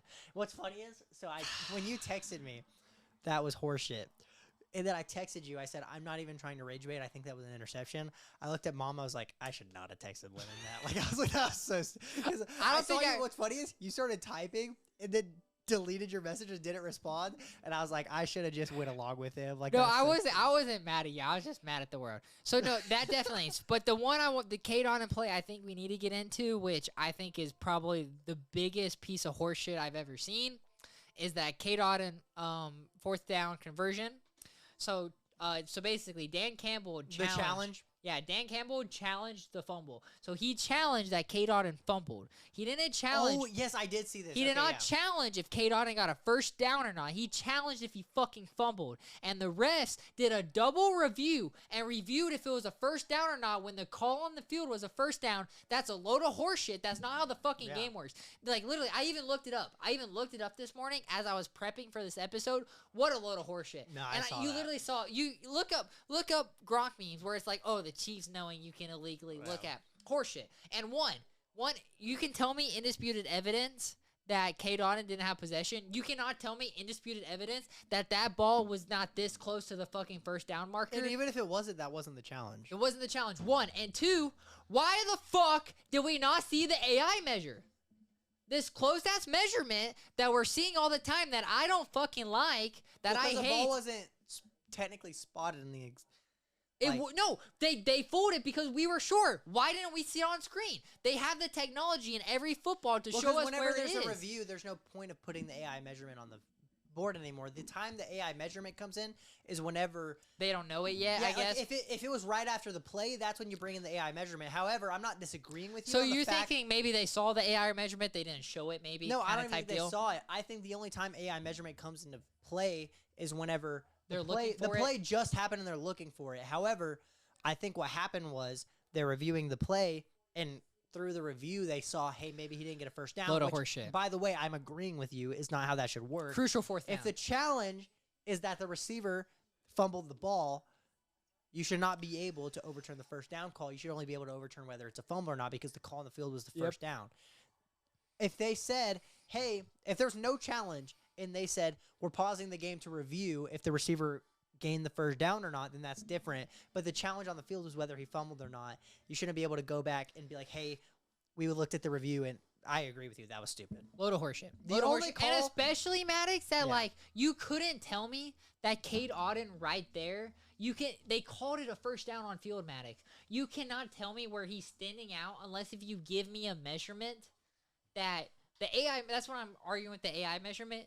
They're just saying we're short when it's like, yo, the ball was at most an inch away and you called it. That's not indisputed evidence. And that was twice with Kate Otten. That really pissed me off. I think it's about the undisputed evidence. It's about the fact that the It's challenge both. on the field is whether he fumbled or It's not. both. So next, there is one. So I don't know if you've even seen this. This is a pretty funny one. Well, let's just get into this real quick. The Amon-Ra, where he just trucked Jamel Dean running a route, and then we got a defensive pass interference on a third down. That was a load of I actually horseshit. did not see that. Look at this. Let's You have see. the clip pulled up? Oh, I have everything. Let's see. Let's see. Right I here. did not see this. So look, this is called DPI. Yeah, he just runs into Jamel Dean, trucks him over. That was called DPI on a third down, automatic first down. That's stupid. That's stupid. That was and crucial play as well. So the only one I've disagreed with you on so far is the K-Dot and interception. Yeah, and honestly, I'm kind of 50-50 on that. But my whole thing is I don't think there's indisputed evidence, and especially the call on the field is what I personally think if you were a Detroit fan, right? If Baker would was think on the otherwise, Lions, yeah. you would think it was an interception. The other ones, I agree with you on. I think that was an interception. So the next, I even got in an argument at the bowling alley with a guy about it. Or not Really? an argument, but this guy was trying to talk to me like I didn't. Yeah, this guy was trying to talk to me like I didn't know football. He goes, in every situation like this, the tie goes to the receiver. And I didn't even watch it yet. I was like, oh, this guy's right. Tie does go to the receiver. Then that's I not watched. even a rule. No, and then that is the rule because after the. That's legit not a rule. No, after the Seahawks-Packers game, when they were both fighting over the ball and it was a terrible call and they gave it to the touchdown, the rule became tie goes to the receiver. It's not necessarily in the rule book. When I was doing research, okay. It's not necessarily in the rule book, but it's just known tie goes to the receiver. But when I watched the replay, that's the refs call on like field, tie goes to the receivers. The reason I completely disagree with you is whenever I watched the replay as a guy who is rooting for the Bucks, I watched it and said he literally does not have possession of the ball. This guy's a retard. Because K-Dot came down. Yeah. Like whenever I'm sitting here going, this guy's a retard. He just tried to explain to me how football worked, and he doesn't even know what he's talking about. That's why. So next play, so on Jahmyr Gibbs, 60-yard right before his touchdown. The next play is reception. Penei Sewell pull blocks and proceeds to hit Hassan Reddick in the back of the head, which is a 10-yard penalty. Should have been a 1st and 20, uncalled. And this is pretty blatant, too, as well, right in front of the ref. Back is what you're saying? No, look, watch. He hits him in the head. That's a flag. Wait, run it back. Because This is a flag every day of the week. Let me watch it again. Watch. He literally punches him in the back of the head. That's a flag every day of the week. Every day of the week. Every day of the week, that's a flag. Yeah. Here's the thing. It's Penei Sewell. I also just feel like I don't think he would have gotten there anyways. That's the only reason I don't care that much about that one. Because, yes, that should be a flag. However, it didn't really affect the pass rush, in my opinion. So it's hard for me to care as much, I guess. And then did you see the trip at the end? I'm guessing you saw. I don't know. Show it to me. You didn't see Baker get tripped at the end that they didn't call on the last play of the game? They didn't call this. Look. Oh, that's crazy. Right in front of the fucking ref. Didn't call it. So that's why Baker went off the field. I wonder if it'll show it. Baker was fucking yelling at the ref, bro. Baker was pissed. I think I had the game off at this point because it was at over. some point I turned it off look at it was Baker over. yelling at the fucking ref. He was so mad. Damn, that's crazy. I did not see that. I had the game off at that point because it was kind of over. So, yeah, I mean, there were a few, this was a 4th and 2 that Benjamin Morris on Isaac Tesla. That went our way on a 4th and 2. I mean, I can attest, but with the one trip that really fucks us, the penalty in the back of the head on a 50-yard gain, I get maybe not call that, but especially the K. Dotton ruling on a crucial 4th down, bro. No, the K. Dotton challenge. And our own possession. K. Dotton challenge was stupid. I think the Mike Evans no call was stupid. It's just hard for me.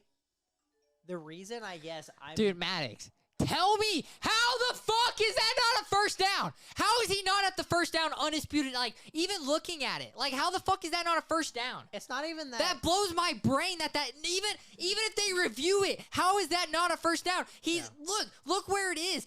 Tell me that's undisputed evidence that he's not an inch away. I was about to say, it's not even the fact that it's not how is that a first down. It's more of the fact that how is the call on the field a first down? And that gets turned over whenever the challenge is not even like if the challenge was that they got a first down or not, I still don't even think it was bullshit. They overturn it because it's not undisputed evidence. If the evidence. challenge on the field was if they got a first down or not, I think that's stupid. So the fact that the challenge on the field wasn't even if they got a first down or not makes it double stupid. Now, the point I come from is the Bucs will play like shit. It's hard for me to be passionate about these calls whenever y'all played the way y'all did. Like. Especially when our defense finally played good. Rashad White only averaged Baker didn't play terrible. This is Baker's worst game of the season. Baker overmissed a Tez Johnson throw that was really crucial. Tez Johnson had a really good touchdown, by the way. But that was so tough. So Baker had his worst game of the season. Y'all let up an 80-yard rushing touchdown from Jahmyr Gibbs. We should have got called back. Oh, no, sorry. That was a different play. But it's hard for me to be passionate about the calls that when was the Lions significantly outplayed you That guys. was the fastest run by a running back. He ran like 22.3 Yeah, that was the miles per fastest hour run by a running back in 22 years or something crazy. Nuts. So that's why it's hard for me to be passionate about these calls because I think If it was a touchdown game, we can bitch about it more. yes, if y'all lost by like a field goal, I would be on your side. This game's horseshit, but y'all just did not play the way y'all been and playing it all sucks season. because our defense actually played really good. Y'all's defense finally had a pretty good game, and the offense Defense played really struggled, good. bro. And like the thing is, I'm not gonna shit on Baker like a bunch of people on TV are gonna do. In like Instagram, I saw a bunch of memes about Baker, which is No, just there was memes. one meme. It was like he's like I say you on like, the hey man, can you pass me my something? And it just like throws away over his head, and it's like Baker Mayfield. I was No, like I'm not gonna sit here and shit on Baker because at the end of the day, Baker is still missing his starting running back. Mike starting right tackle against Aiden Hutchinson. Mike Evans missed the game. Playing against Aiden Hutchinson with an injured offensive line, still missing Chris Godwin. Like his team is still injured. Yeah. I'm not gonna put the blame on Baker here, but I just don't think y'all played good enough to win this game. So it's hard. And It's kind of like the Chiefs game against the Lions. The Lions had some bad calls go against them, but they got significantly They got significantly outplayed by the Chiefs. So it's hard for me to care. And his theory is that after the Mike Evans injury, Baker just like it kind of got in his head a little bit. He got in his head shut down. Yeah, and Buka had a quiet game against an injured Baker constantly was overthrowing him. Baker against a secondary that's missing their starting safety. Baker had like 5 bad overthrows, dude. Baker struggled this Baker week. was 0 for 7 on 20+ yard throws. Baker struggled this which week he a has lot. not been this season, man. He's just not an MVP, I guess. 2 more shots, babe. Oh God, pour me a halfie. Zach's driving. I don't feel bad for him. No, but pour me a halfie because I like pour him a halfie. the last one went down the wrong pipe and I'm still kind of recovering. All right, last game of the week, Texans Seahawks. God, why did I didn't even watch this game, so you dude, can I had so kinda- much faith in the Texans, bro. Have you gone back and watched the highlights or anything? No, I have not yet. So, did you see my text that I sent you about that was the one thing the So, Seahawks couldn't so do? what happened? Because I honestly didn't see it. Seahawks are up 14-0, right? Our shot gal. Lennon, the Seahawks Just were wanna up be on the way to the 14-0, Lennon. All right, Lennon. Seahawks are up 14-0, okay? They're driving down the field. They're across the 50-yard line. I don't know what down it was. It wasn't third down. Like, there was no reason to pull this out. I'm surprised you haven't seen the clip of it yet. They run some trick play, like, end around to Cooper Kupp, Oh, I didn't see this, no. where Cooper Kupp throws a pass to JSN. And JSN was open, by the way. But Cooper Kupp's not a quarterback. So he throws an interception up 14-0. I did not see this, dude. So that's why I texted you that, because it's like, why are we Wait, calling, how much were they up? It was 14-0. There's no reason to be calling a trick play like this whenever you're dominating the game. I have her here. What down was it? First and 10 on their own 30. That is moronic. Yeah. Why are we calling that on 1st and 10 in a game where we're up 14-0? Yeah, that was bad. Oh, sorry. No, you're good. Not you. I was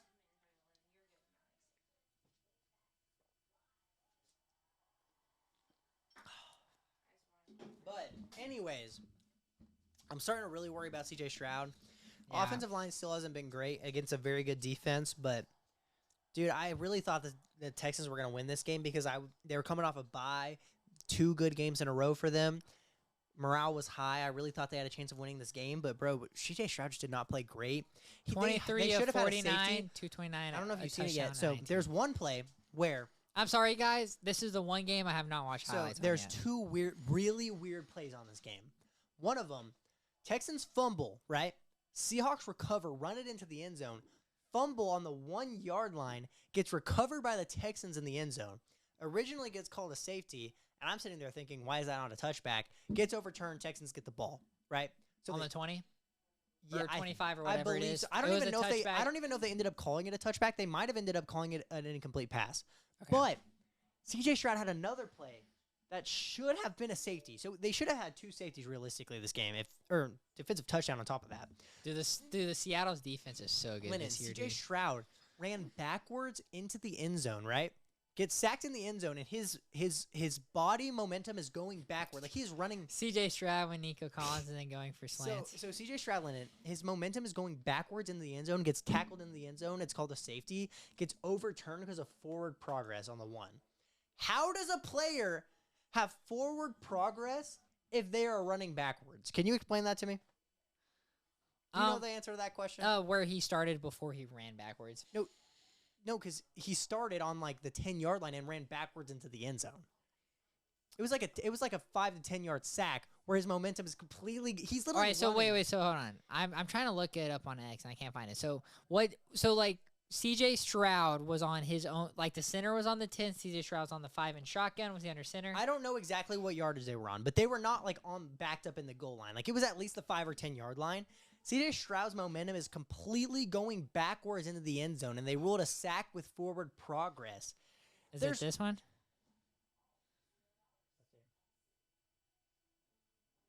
This might be the fumble. Oh, no, that's fumble. Bro, it's like actually one of the dumbest things I've seen, but the Texans played so bad this game. I really thought JSN was going to get locked up by Oh, Derek Stingley. yeah, I see it. So, yeah, where he was with forward progress, like, No, show me the clip. it's just bullshit. So, whereas I can already tell he was probably around the 5 when he started running backwards.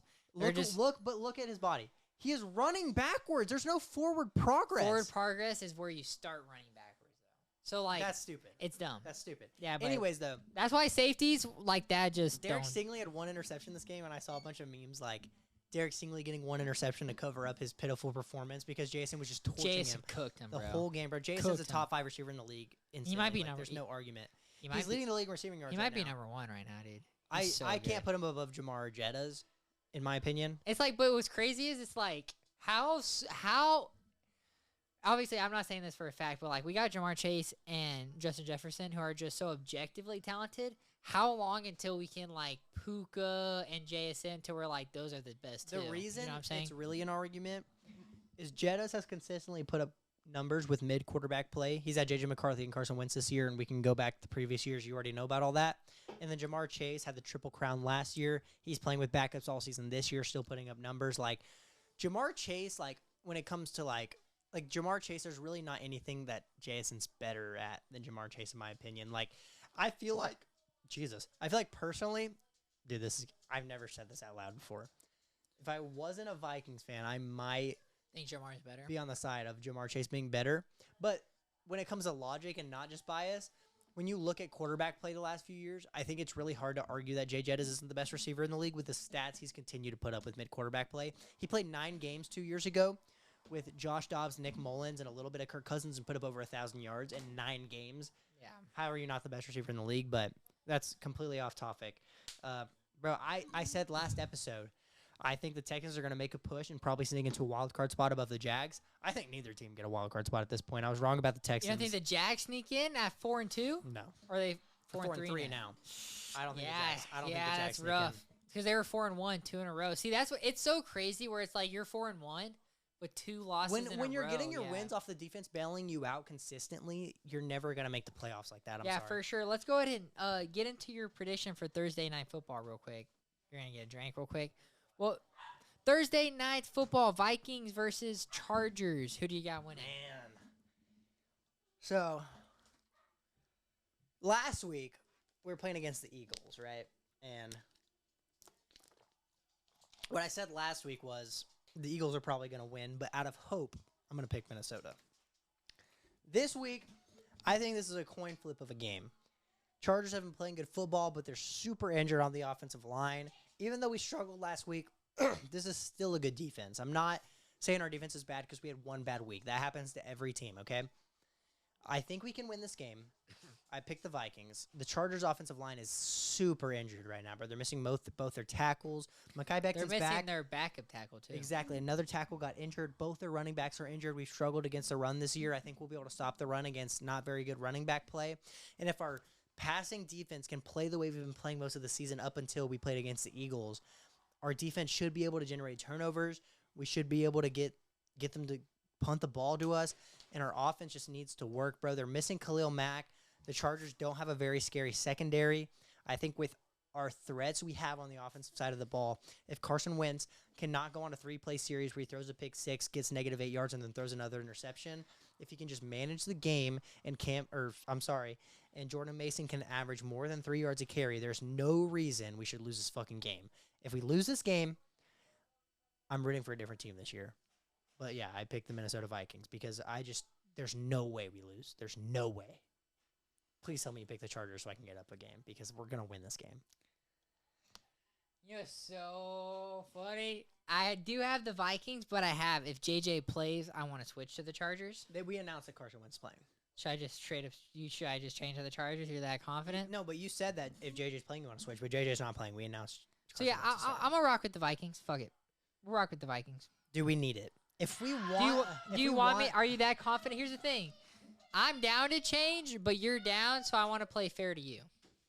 So you're saying You if can I'm pick willing to put my money where my mouth is, you're gonna change to the Chargers? on your team, yeah. I'm willing to put my money where my All right, mouth bet, is. bet, We're bet. gonna win this game. All right, perfect. Here's the thing. Because I want to root for y'all, but also I'm up by 11. We had so. every opportunity to beat Philly. They Yeah, I dominated did. us in the first half, but bro, Dude, after like their, us too, after bro. their first drive, their offense could not move the ball. It was the second half we started giving up these third and longs, couldn't get going on the pass rush. We should have won that game. We had every opportunity. We beat ourselves against Philly. I am not scared of the Chargers. Both their running backs are injured. Their receivers are good, but we're supposed to be a good passing defense. I think we'll bounce back this week. And dude, their secondary is just. I'm not scared of the Charger secondary. I'm not scared at all. I think Jay Jettis can feast. Jordan Addison's been playing great since he's been back. There's no reason we should lose this game. The Chargers' run defense has been struggling all year.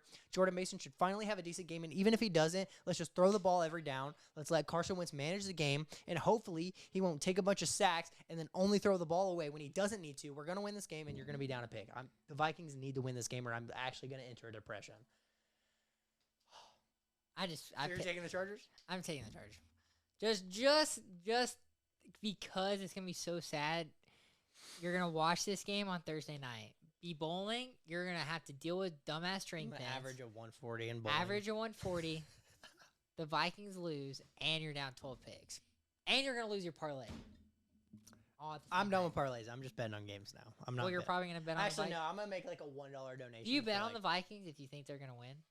I didn't bet on us last week because it was a weird game. Like I really didn't know who was gonna win. If y'all were playing the Titans, would you bet Vikings plus 3.5? Yes. If 3.5. Minus Yes, 5.5. 3.5. 5.5. Yes. All right. This I would game, never. I want to say, it's like Chargers minus 3.5. You'd bet on that? I'm not confident enough. I can't. You're not confident enough. All right, Actually, after that speech I just had, I might need to. perfect. All right. Well, Dolphins Falcons is the first noon game I got. I got the Dolphins winning. I talked you into that. Don't even lie. I did. So I sat here and really contemplated taking the Dolphins. And it sucked because Atlanta's kind of like, I compare them to Arizona, like I said, because Arizona plays up to their team's talent that they play against, and then they play down to worse team's talent. But I think that this Atlanta defense has kind of stepped up this year. Their rookie pass rushers have been playing pretty good. This is the best pass rush they've had in the last few seasons. With the way the offense has been struggling, I think they'll get to Tua. He'll make some bad reads. And, the Dolphins secondary is not only that, the Dolphins are allowing like an average of 120 rushing yards a game, and you got Bijan on the other side of the ball. Take Bijan's over. Zach's winning this week in fantasy. I don't care what basically. the line is. Take Bijan's over on rushing yards. I'm going to take the Falcons here, and I'm going to go up 2-0 in the first two games. All right, perfect. Next game I got written down is Bears-Ravens. I personally got the Ravens, but if Lamar's out, I want to take the Bears. I literally picked the Ravens, and then right underneath it, I said if Lamar plays. All right, so we're pretty He's much supposed to be agreeing.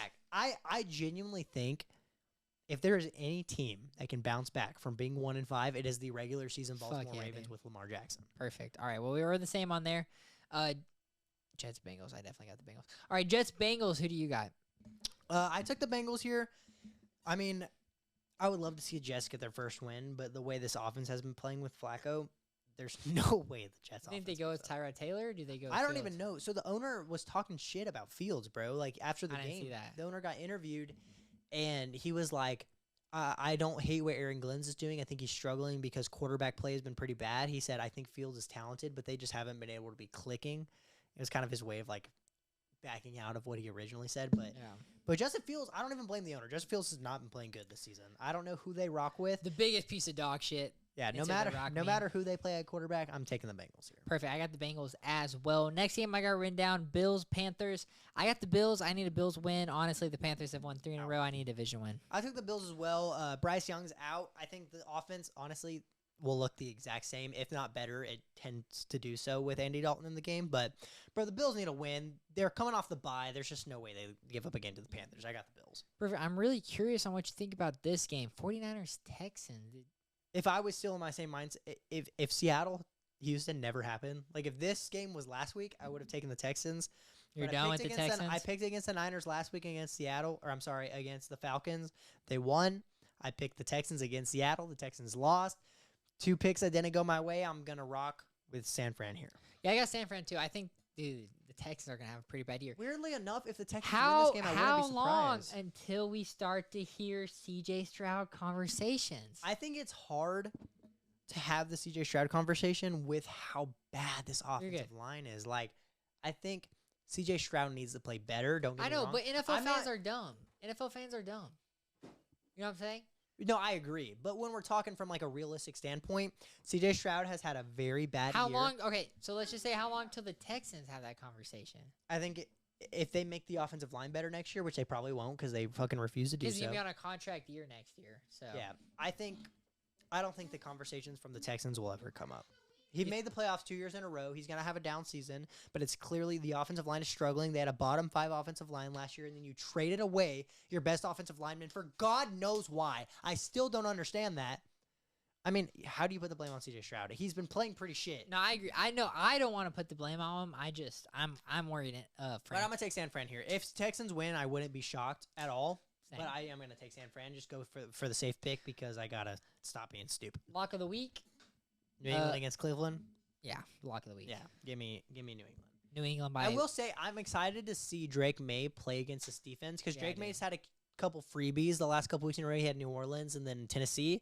Playing against a defense like the Cleveland Browns, maybe he takes a step back, doesn't put up as crazy of a performance, but the Patriots have a pretty good defense. I think Dylan Gabriel's going to struggle a lot, so I don't even think Drake May has a necessarily really fantastic game again, but the Patriots all around are just a better If he team. has a fantastic game, I think that kind of shows like he's him. Dude, he's in the MVP conversations right now, which blows my mind. Like, I was a big fan of him going into last year's draft, I know. but I think Going Gerard, into this Mayo, year, being, I Gerard wasn't. Mayo being their head coach just kind of made me question Racist. him. Racist. I am racist. No, I was saying Gerard Mayo.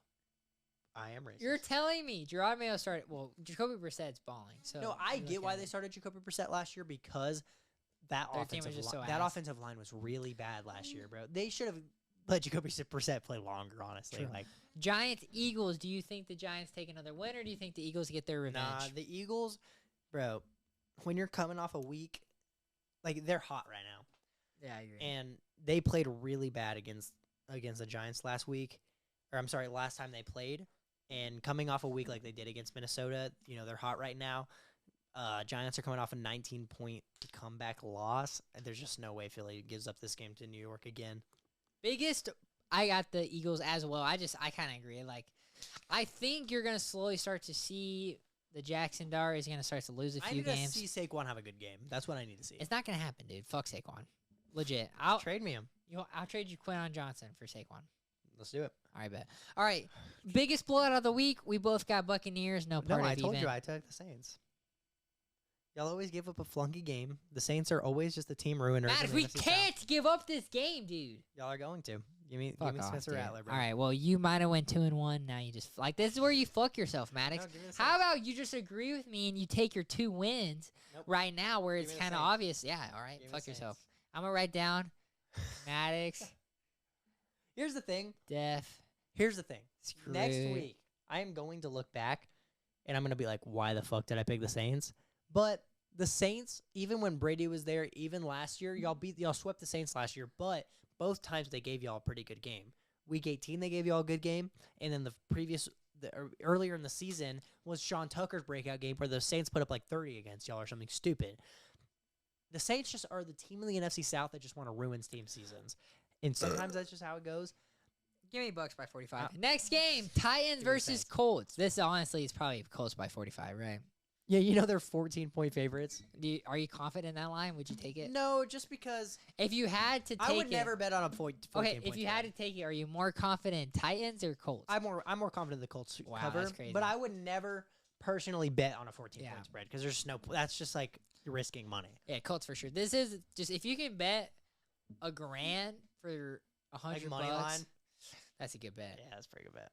But honestly, like You never know. I in the would never NFL. bet $1,000 on any money line just because, bro, the NFL's so weird, especially this season. Yeah, I It's one agree. of the This weirdest is seasons ever. one I think we're gonna have differently. Cowboys Broncos. Did you I go don't with the think we will have Broncos? differently. I went with Dallas. Holla holla, we them boys. Let's Here's go. my thing about Dallas is I feel like this offense has been so good this season. Denver has one of the best defenses in the league this season, but Dallas doesn't care. Dallas's offense is so good, they're going to put up points regardless, and I really don't like Denver's play calling on the offensive side of the ball. So I think Denver's obviously going to put up points because Dallas's defense is so terrible, but I don't think they're going to be able to keep up with Dak with the way he's playing this season at all. I kind of agree. Give me Dallas. That's what I think. I think they might kind of have a little bit of a slow game. They're also underdogs in this game. I agree. Jamal, what's his name? Javonte Williams revenge game. He might go crazy. Are they the Broncos run defense? Are they going to give him 30 carries like Rico Dow got? I don't think so because Pat Surtain's really good. Outside of Pat Surtain, the corner depth on the Broncos isn't great. Riley Moss isn't great. Hey, George Pickens. He's white. You got to give him like +5 overall. George Pickens is going to cook him, bro. Yeah, he is, dude. He is for sure. All right. And Dre Greenlaw suspended. Did you see that? Wait. No, I didn't see So Dre this. Greenlaw, after the pass interference call, which, by the way, was complete horseshit. I don't even blame him. Was like screaming at the ref, and he's suspended this week because of it. That's bullshit. How bullshit is that Brian Branch was suspended and it didn't even matter for us? Fucking horseshit. Yeah, Drake Greenlaw's out this game. So Jake Ferguson probably gets another I touch think the this game. backup safety is the one who got the By the fucking way, fumble. Jake Ferguson this game, this season has been balling out, bro. You know Oh he's my dating goodness. a pretty hot basketball TikToker. Shout out. Who's a twin. Yeah, Jake Ferguson might get another touch this game, honestly. Shout out. Hey, guaranteed. Yeah, is that a lock of the week? No. All right. My locks of the week are game spreads. I'm done with player props. All right. bro. Packers Steelers. Aaron Rodgers revenge game? Question mark. I got the Packers. You got the Packers. So the weird thing about the Packers this year is no matter who they play, they refuse to just like actually really win the game. But with the way the Steelers played against a pretty bad defense last week and against a pretty bad offensive line last week, I have faith in Micah Parsons getting to the quarterback, and I have faith in the Packers putting up enough points, probably in the second half. I wouldn't be surprised if the Steelers are up by a touchdown at the half. Yeah. But I think Aaron Rodgers probably makes at least one mistake or gets sacked a couple times by Micah. I don't think the Steelers will be able to generate much pressure with how much they've been struggling on the defensive side of the ball this year, especially in the run game with the best offense on the Packers being Josh Jacobs. I think he's going to have a great game, so I'm going to take Green Bay here. You know me? And you know me, I don't like the Steelers. You know me? I'm an Aaron Rodgers guy. And you don't like Jordan Love. I love darkness retreats. And you hate Jordan Love. And I hate Jordan Love. But Do you take the Packers? I got the Steelers. Jordan Love is washed. Aaron Rodgers is on Thank goodness, bro. The Packers are pace gonna to win win the this AFC North, maybe get a good playoff seed. They're not going to win the North. They're going to win the North. Nope. They're frauds. Dude, they might Last win week the they were North, bro. frauds, and they came out and lost to Joe Shiesty. Dude, fucking Lamar is going to have to go. Lamar and Joe Dude, Flacco they might need to go crazy. They might just go 10-0 to finish the season and make the playoffs. I know, but that they have to Lamar can win. Lamar can only lose 2 games or Yeah. they're cooked, But yeah, I got the Steelers because I don't think it honestly has to do with Jordan Love. I think Aaron Rodgers just wants to fuck up Matt LaFleur. I could see it. He doesn't like. But honestly, this is the game I'm least confident about so far. The Pittsburgh game? Yeah. Yeah, that's a weird game. I had thought about it for a second, but I'm going to take Green Bay. All right, I think we both probably got this game. Commanders Chiefs. We got the Chiefs. I do have the rolling on. Chiefs. So they haven't really disclosed what's going on with Jaden Daniels yet. Apparently, Jaden Daniels wanted to go back in the game against Dallas, but they didn't let him. He's getting an MRI. Good. Yeah, good. I think even if Jaden Daniels plays, Casey's just on a heater right now. Mahomes is playing arguably the best quarterback in the league right now. I just think He's they're gonna coming win back MVP, from how they started bro. off this season. They're He's going to gonna get a win win MVP, over bro. Washington here, so I'm going to take Kansas City. Perfect. Well, I got Kansas City as well. This has been a long episode. Yeah, we got power rankings, and then I'm going to do my lock. Max's lock of the week. I You got want to it? piss again, bro. Holy shit. All right, perfect. Well, I'll do my power rankings. All right. Here are my power rankings so far up to the season. At number 10, I got the Kansas City Chiefs. They have more losses than any team on my list, but I think long term they're going to look really well. I think they're going to put some games together to where the losses don't really matter. At number 9, I got the 49ers. I think it's going to be interesting when Brock Purdy comes in on kind of how he compares to how Mac Jones has been playing. Oh, great. My camera's out.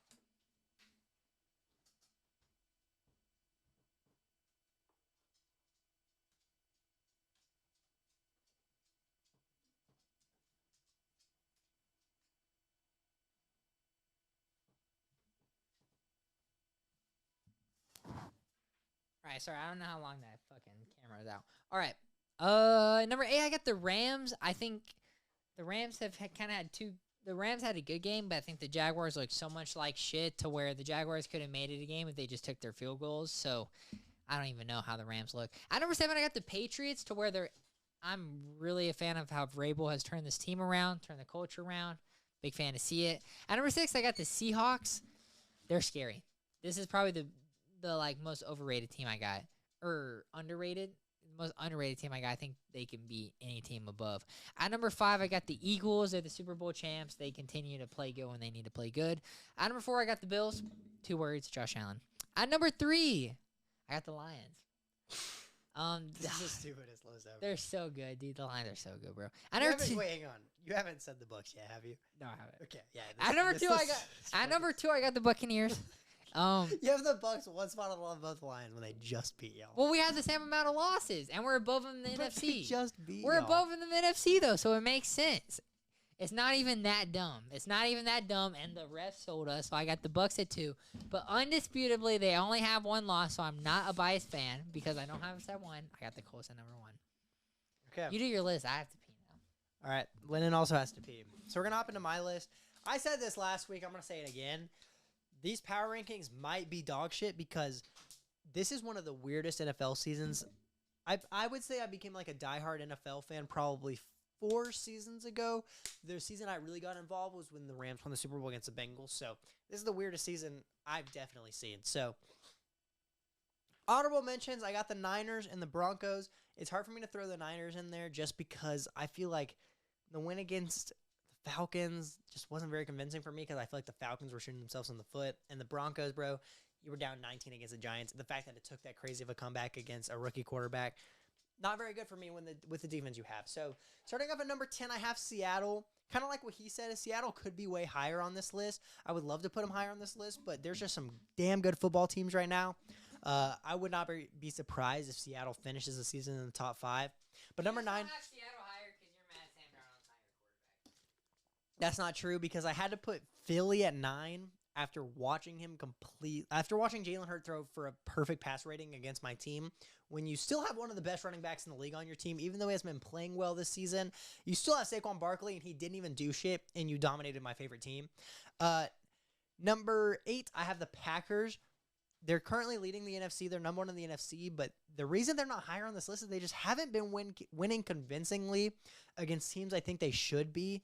And I just don't know if in the playoffs you're going to be able to get away with that against some of these teams in the NFC.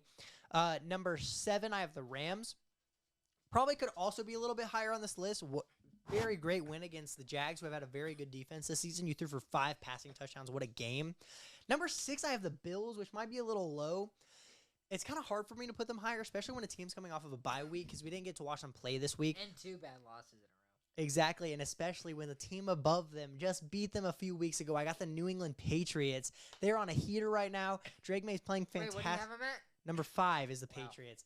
Drake May just broke one of Tom Brady's records. Who I don't know if you guys know, but Tom Brady's the greatest quarterback in NFL history. Threw for the highest completion percentage in Patriots history. Number 4, I have the Bucs. Moved down a little bit after a loss, but they're still in the top 5. Giving up a loss to the Lions, who I have in the top 3 of the power rankings. Your team's very injured.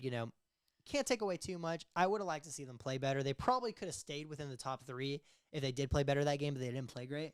Yeah, I mean, it would have looked better if the rest of And this is kind of weird because of the record, but I have to give number 3 to the Chiefs, bro. These last few weeks, they've just been playing. I have the Chiefs at 10. They've been playing some damn good football, bro. The win against the Lions was great. They dominated the Raiders, which I know the Raiders aren't great, but division games should not be dominant like that, and they destroyed. 31-0, 31-0 in division games. Insane. That is nuts. Number 2, I have Detroit coming off a great win against one of the best teams in the league, the team that was leading the NFC at the time, without a bunch of players on your defense. A very convincing win for me.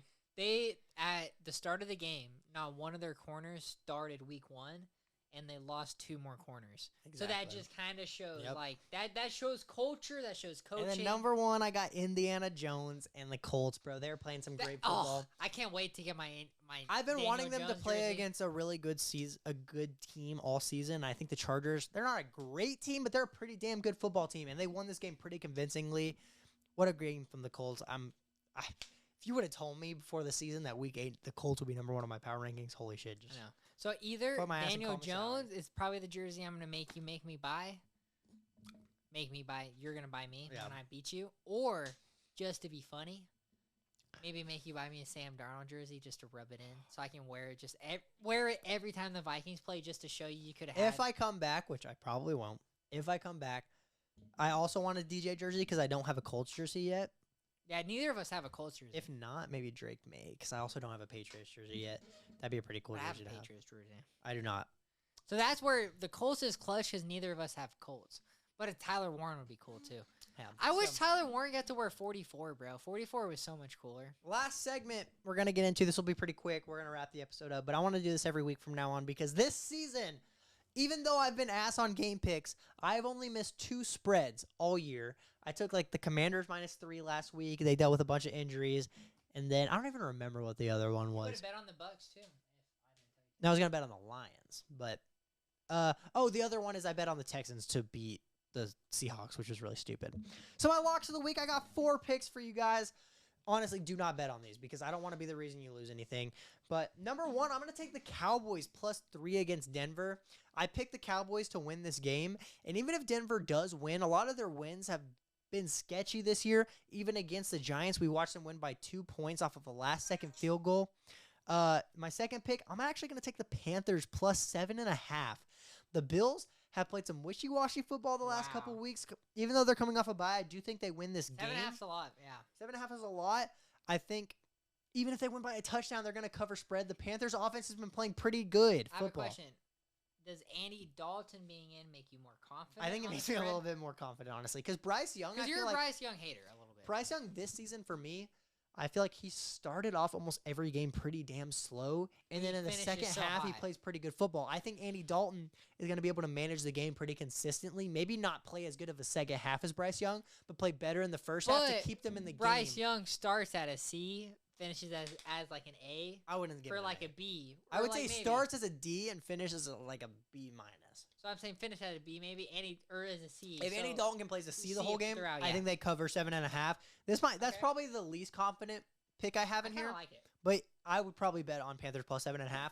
Most of the time, when The Bills don't win big either. most of the spreads I've hit this year are normally +7.5 because 7.5 is a lot in the NFL, and you never Unless really if know it's what's the gonna happen. Colts, Like dude. Patriots +7.5 hit, Bengals +7.5 hit. I like taking spreads like that unless it's like a game like the Colts versus the Titans. I would take Colts +7.5. But next pick, if Lamar's healthy, I think the Ravens easily cover -6.5 against the Bears, who have been struggling on offense. Wait. The Ravens are -6.5 this game. Their favorite 6.5. Mm-hmm. At least that's what I read online. Aura, bro. Lamar has aura. I for read that dude. online. Maybe on DraftKings it's different or something. But That's according to what I read, if the Ravens are crazy. -6.5, That's crazy. even though that's a pretty big spread, Caleb Williams hasn't been playing great the last couple weeks. This is a pretty sketchy defense from the Ravens. But we just watched the Bears last week. I just didn't like what Caleb Williams did, and if Lamar's back, I think they're going to dominate this Bears defense. I think Lamar's coming out with something to prove. They Yeah, need to 6.5. win right now. So I'm going to take the Ravens -6.5. If Lamar doesn't play, do not take this. I'm sure if Lamar doesn't play, this spread is going to change completely. The Bears will probably even be favorites. And then my last one, I'm actually going to take the Dolphins +7 against Atlanta. Atlanta's played some weird football this year. They've gotten blown out by the Panthers. They beat the Bills. But I think against a team like the Dolphins, who has offensive firepower when they're clicking, they probably won't be clicking, but Achane's been balling out. The secondary isn't great. They're pretty good in Atlanta, but it's not amazing. They have like 2 really good guys and a bunch of solid players. Exactly. besides I them. think I did pick Atlanta to win this game, but I do not think they cover spread. I do think the Dolphins Well, cover +7. you don't think that every time the Dolphins lose, they lose by a lot, and when they win, They win do barely? lose by a lot. This is a sketchy pick, but I do think the Dolphins I cover think spread. I this even is- told you I I considered think this is your sketchiest pick. I considered picking the Dolphins to win this game. The only reason I think it's your sketchiest pick is because I even think the Dolphins win or they get blown out. I think if the Dolphins were playing any other team, I would not take them +7. But Atlanta refuses to just play normal football. So they're playing against a pretty shit team. So they're just going to play shit because that's just what they the love to lefty do. bowl. Yes, exactly. The lefty bowl. And I just don't like – I don't think Michael Penix is good at throwing over the middle of the field, and he's probably going to get a lot of deep balls, but I don't really know. Drake London's gonna. I think feast the this game. Dolphins cover +7. I don't know. It's just a weird feeling I got. I told you, when it's +7 and it's not a team like Tennessee or a team like like New York, I like to take +7 or +7.5. It's just what I like to do. My lock of the week, Buccaneers minus whatever it is. Y'all are only favored by 4.5 against the Saints. That Lock. blows my mind. Lock. The funny thing is that is a lock. I actually thought about putting it in my picks, but I was like, I picked the Saints. I can't throw that in my picks. Like, Yeah, that being consistent. I'd be backing down on what I said. But I kind of only picked the Saints because I could see it happen. I don't think it's gonna happen. Or And you're chasing. You got to chase. I just really could see the Saints winning. Like, it's a possibility. Like, if Doctor Max, Strange, when I was- if Doctor Strange were to like go through a million universes, there's probably like 1,000 of them Where that he's have the like Saints winning. twitching. Yeah, exactly. But if you really want to lock, I would definitely take Bucks -4.5. Perfect. Any closing remarks on the week? This is our longest episode ever, probably. Get Carson Wentz off my team. I mean, bro, if we lose to the Chargers this year, I'm a Colts fan the rest of the season. That's all I got. Or no, I'm not root for the Seahawks. I like Sammy D. We did him dirty. I want or to see the him go on Bucks. one. I mean, I root for the Bucks anyways, so it's like, Y'all need to get good. So like when we go in December, like that game matters for NFC. bro, I know. I seeding. told you earlier, like, I don't even know if I want to go to Dallas anymore, bro. Like, we're just In gonna and out. fucking, Think about in and out worst we're case. just gonna fucking lose, bro. You know how shit In and Out's gonna be after my team just lost to the Dallas Cowboys, and I have to sit in their stadium and Well, watch all we the might not fans get cheer? it after, but we'll get it before, so it'll be better. It'll be good regardless. It'll At be that good point. regardless, yeah. I'm hoping JJ will be back against Dallas, which he will be because that's in December, right? Bro, Dallas's defense has just let quarterbacks do whatever they want. That could be JJ's game where he throws for I like don't have 400 Justin yards, 4 Jefferson in touchdowns. fantasy, and it's gonna be late season, so I need him. To I also go have Justin off. Jefferson in fantasy now. Just trade it It's for gonna him. be peak. Hopefully, you let me wear that jersey, and you wear your JJ jersey. See, I was gonna say no because this originally was my good luck jersey this season, but we're off 2 straight losses, so you can fucking wear it for. Boom! All right. Well, Buccaneers are gonna do. Hey, here's the thing with the Bucks. So Go we're 5, Saints! we're 5-2, right? So Y'all are chilling, bro. even Y'all's if we division is lose shit. 5-3, I think we could win. Let's say 6-2. I mean, at a point last year, we were 5-6. Yeah, but here's the thing: Panthers just lost their starting quarterback. Baltimore got blown out by the Panthers, is coming off a loss to Mac Jones. Baltimore can't, or I'm sorry, Atlanta Yeah. can't figure out if they're good or not. The Saints suck. The Saints are one of the worst teams in the league, bro. Y'all are fine. I actually thought this division, or actually no, I said that this was going to be the first season that y'all won the division by a lot, and it wasn't close for no reason. Y'all's division is shit. I would love to be in y'all's division, where I'm in the best division in the league, and I want to die. You wish you were in our division, but the Falcons blew you out, so you don't wish it that hard because that's just that's another. What about loss. last year when the If you were Falcons? in our division, It actually doesn't matter that if much. you were in our division, Hang on, it you lose actually doesn't again. matter that much. 'cause And the you lose to the Bucks. Hey, are you twice. gonna? Hey, well, the Falcons are in y'all's division, and they beat y'all twice last year, and y'all still made the playoffs. And Kirk Cousins threw for 500 yards against y'all. So clearly, it doesn't matter if they would beat us or not because they beat y'all twice last year. And But y'all we still made beat the y'all playoffs. twice. Plus, Beat us the twice. Falcons would beat y'all again. Plus, honestly, the Saints could probably Just like the Falcons beat y'all Spencer- twice last year, and y'all still made the playoffs. What's That's crazy- how shit y'all's division What's is. crazy is, dude, Spencer Rattler is better than Carson Wentz, and maybe JJ Yeah, McCarthy and Spencer too. Rattler's gonna beat y'all next week. Spencer Rattler's better than JJ McCarthy. I know he is because he's gonna beat y'all next week. I hate you. All right, We gotta wrap this up. I hate my life.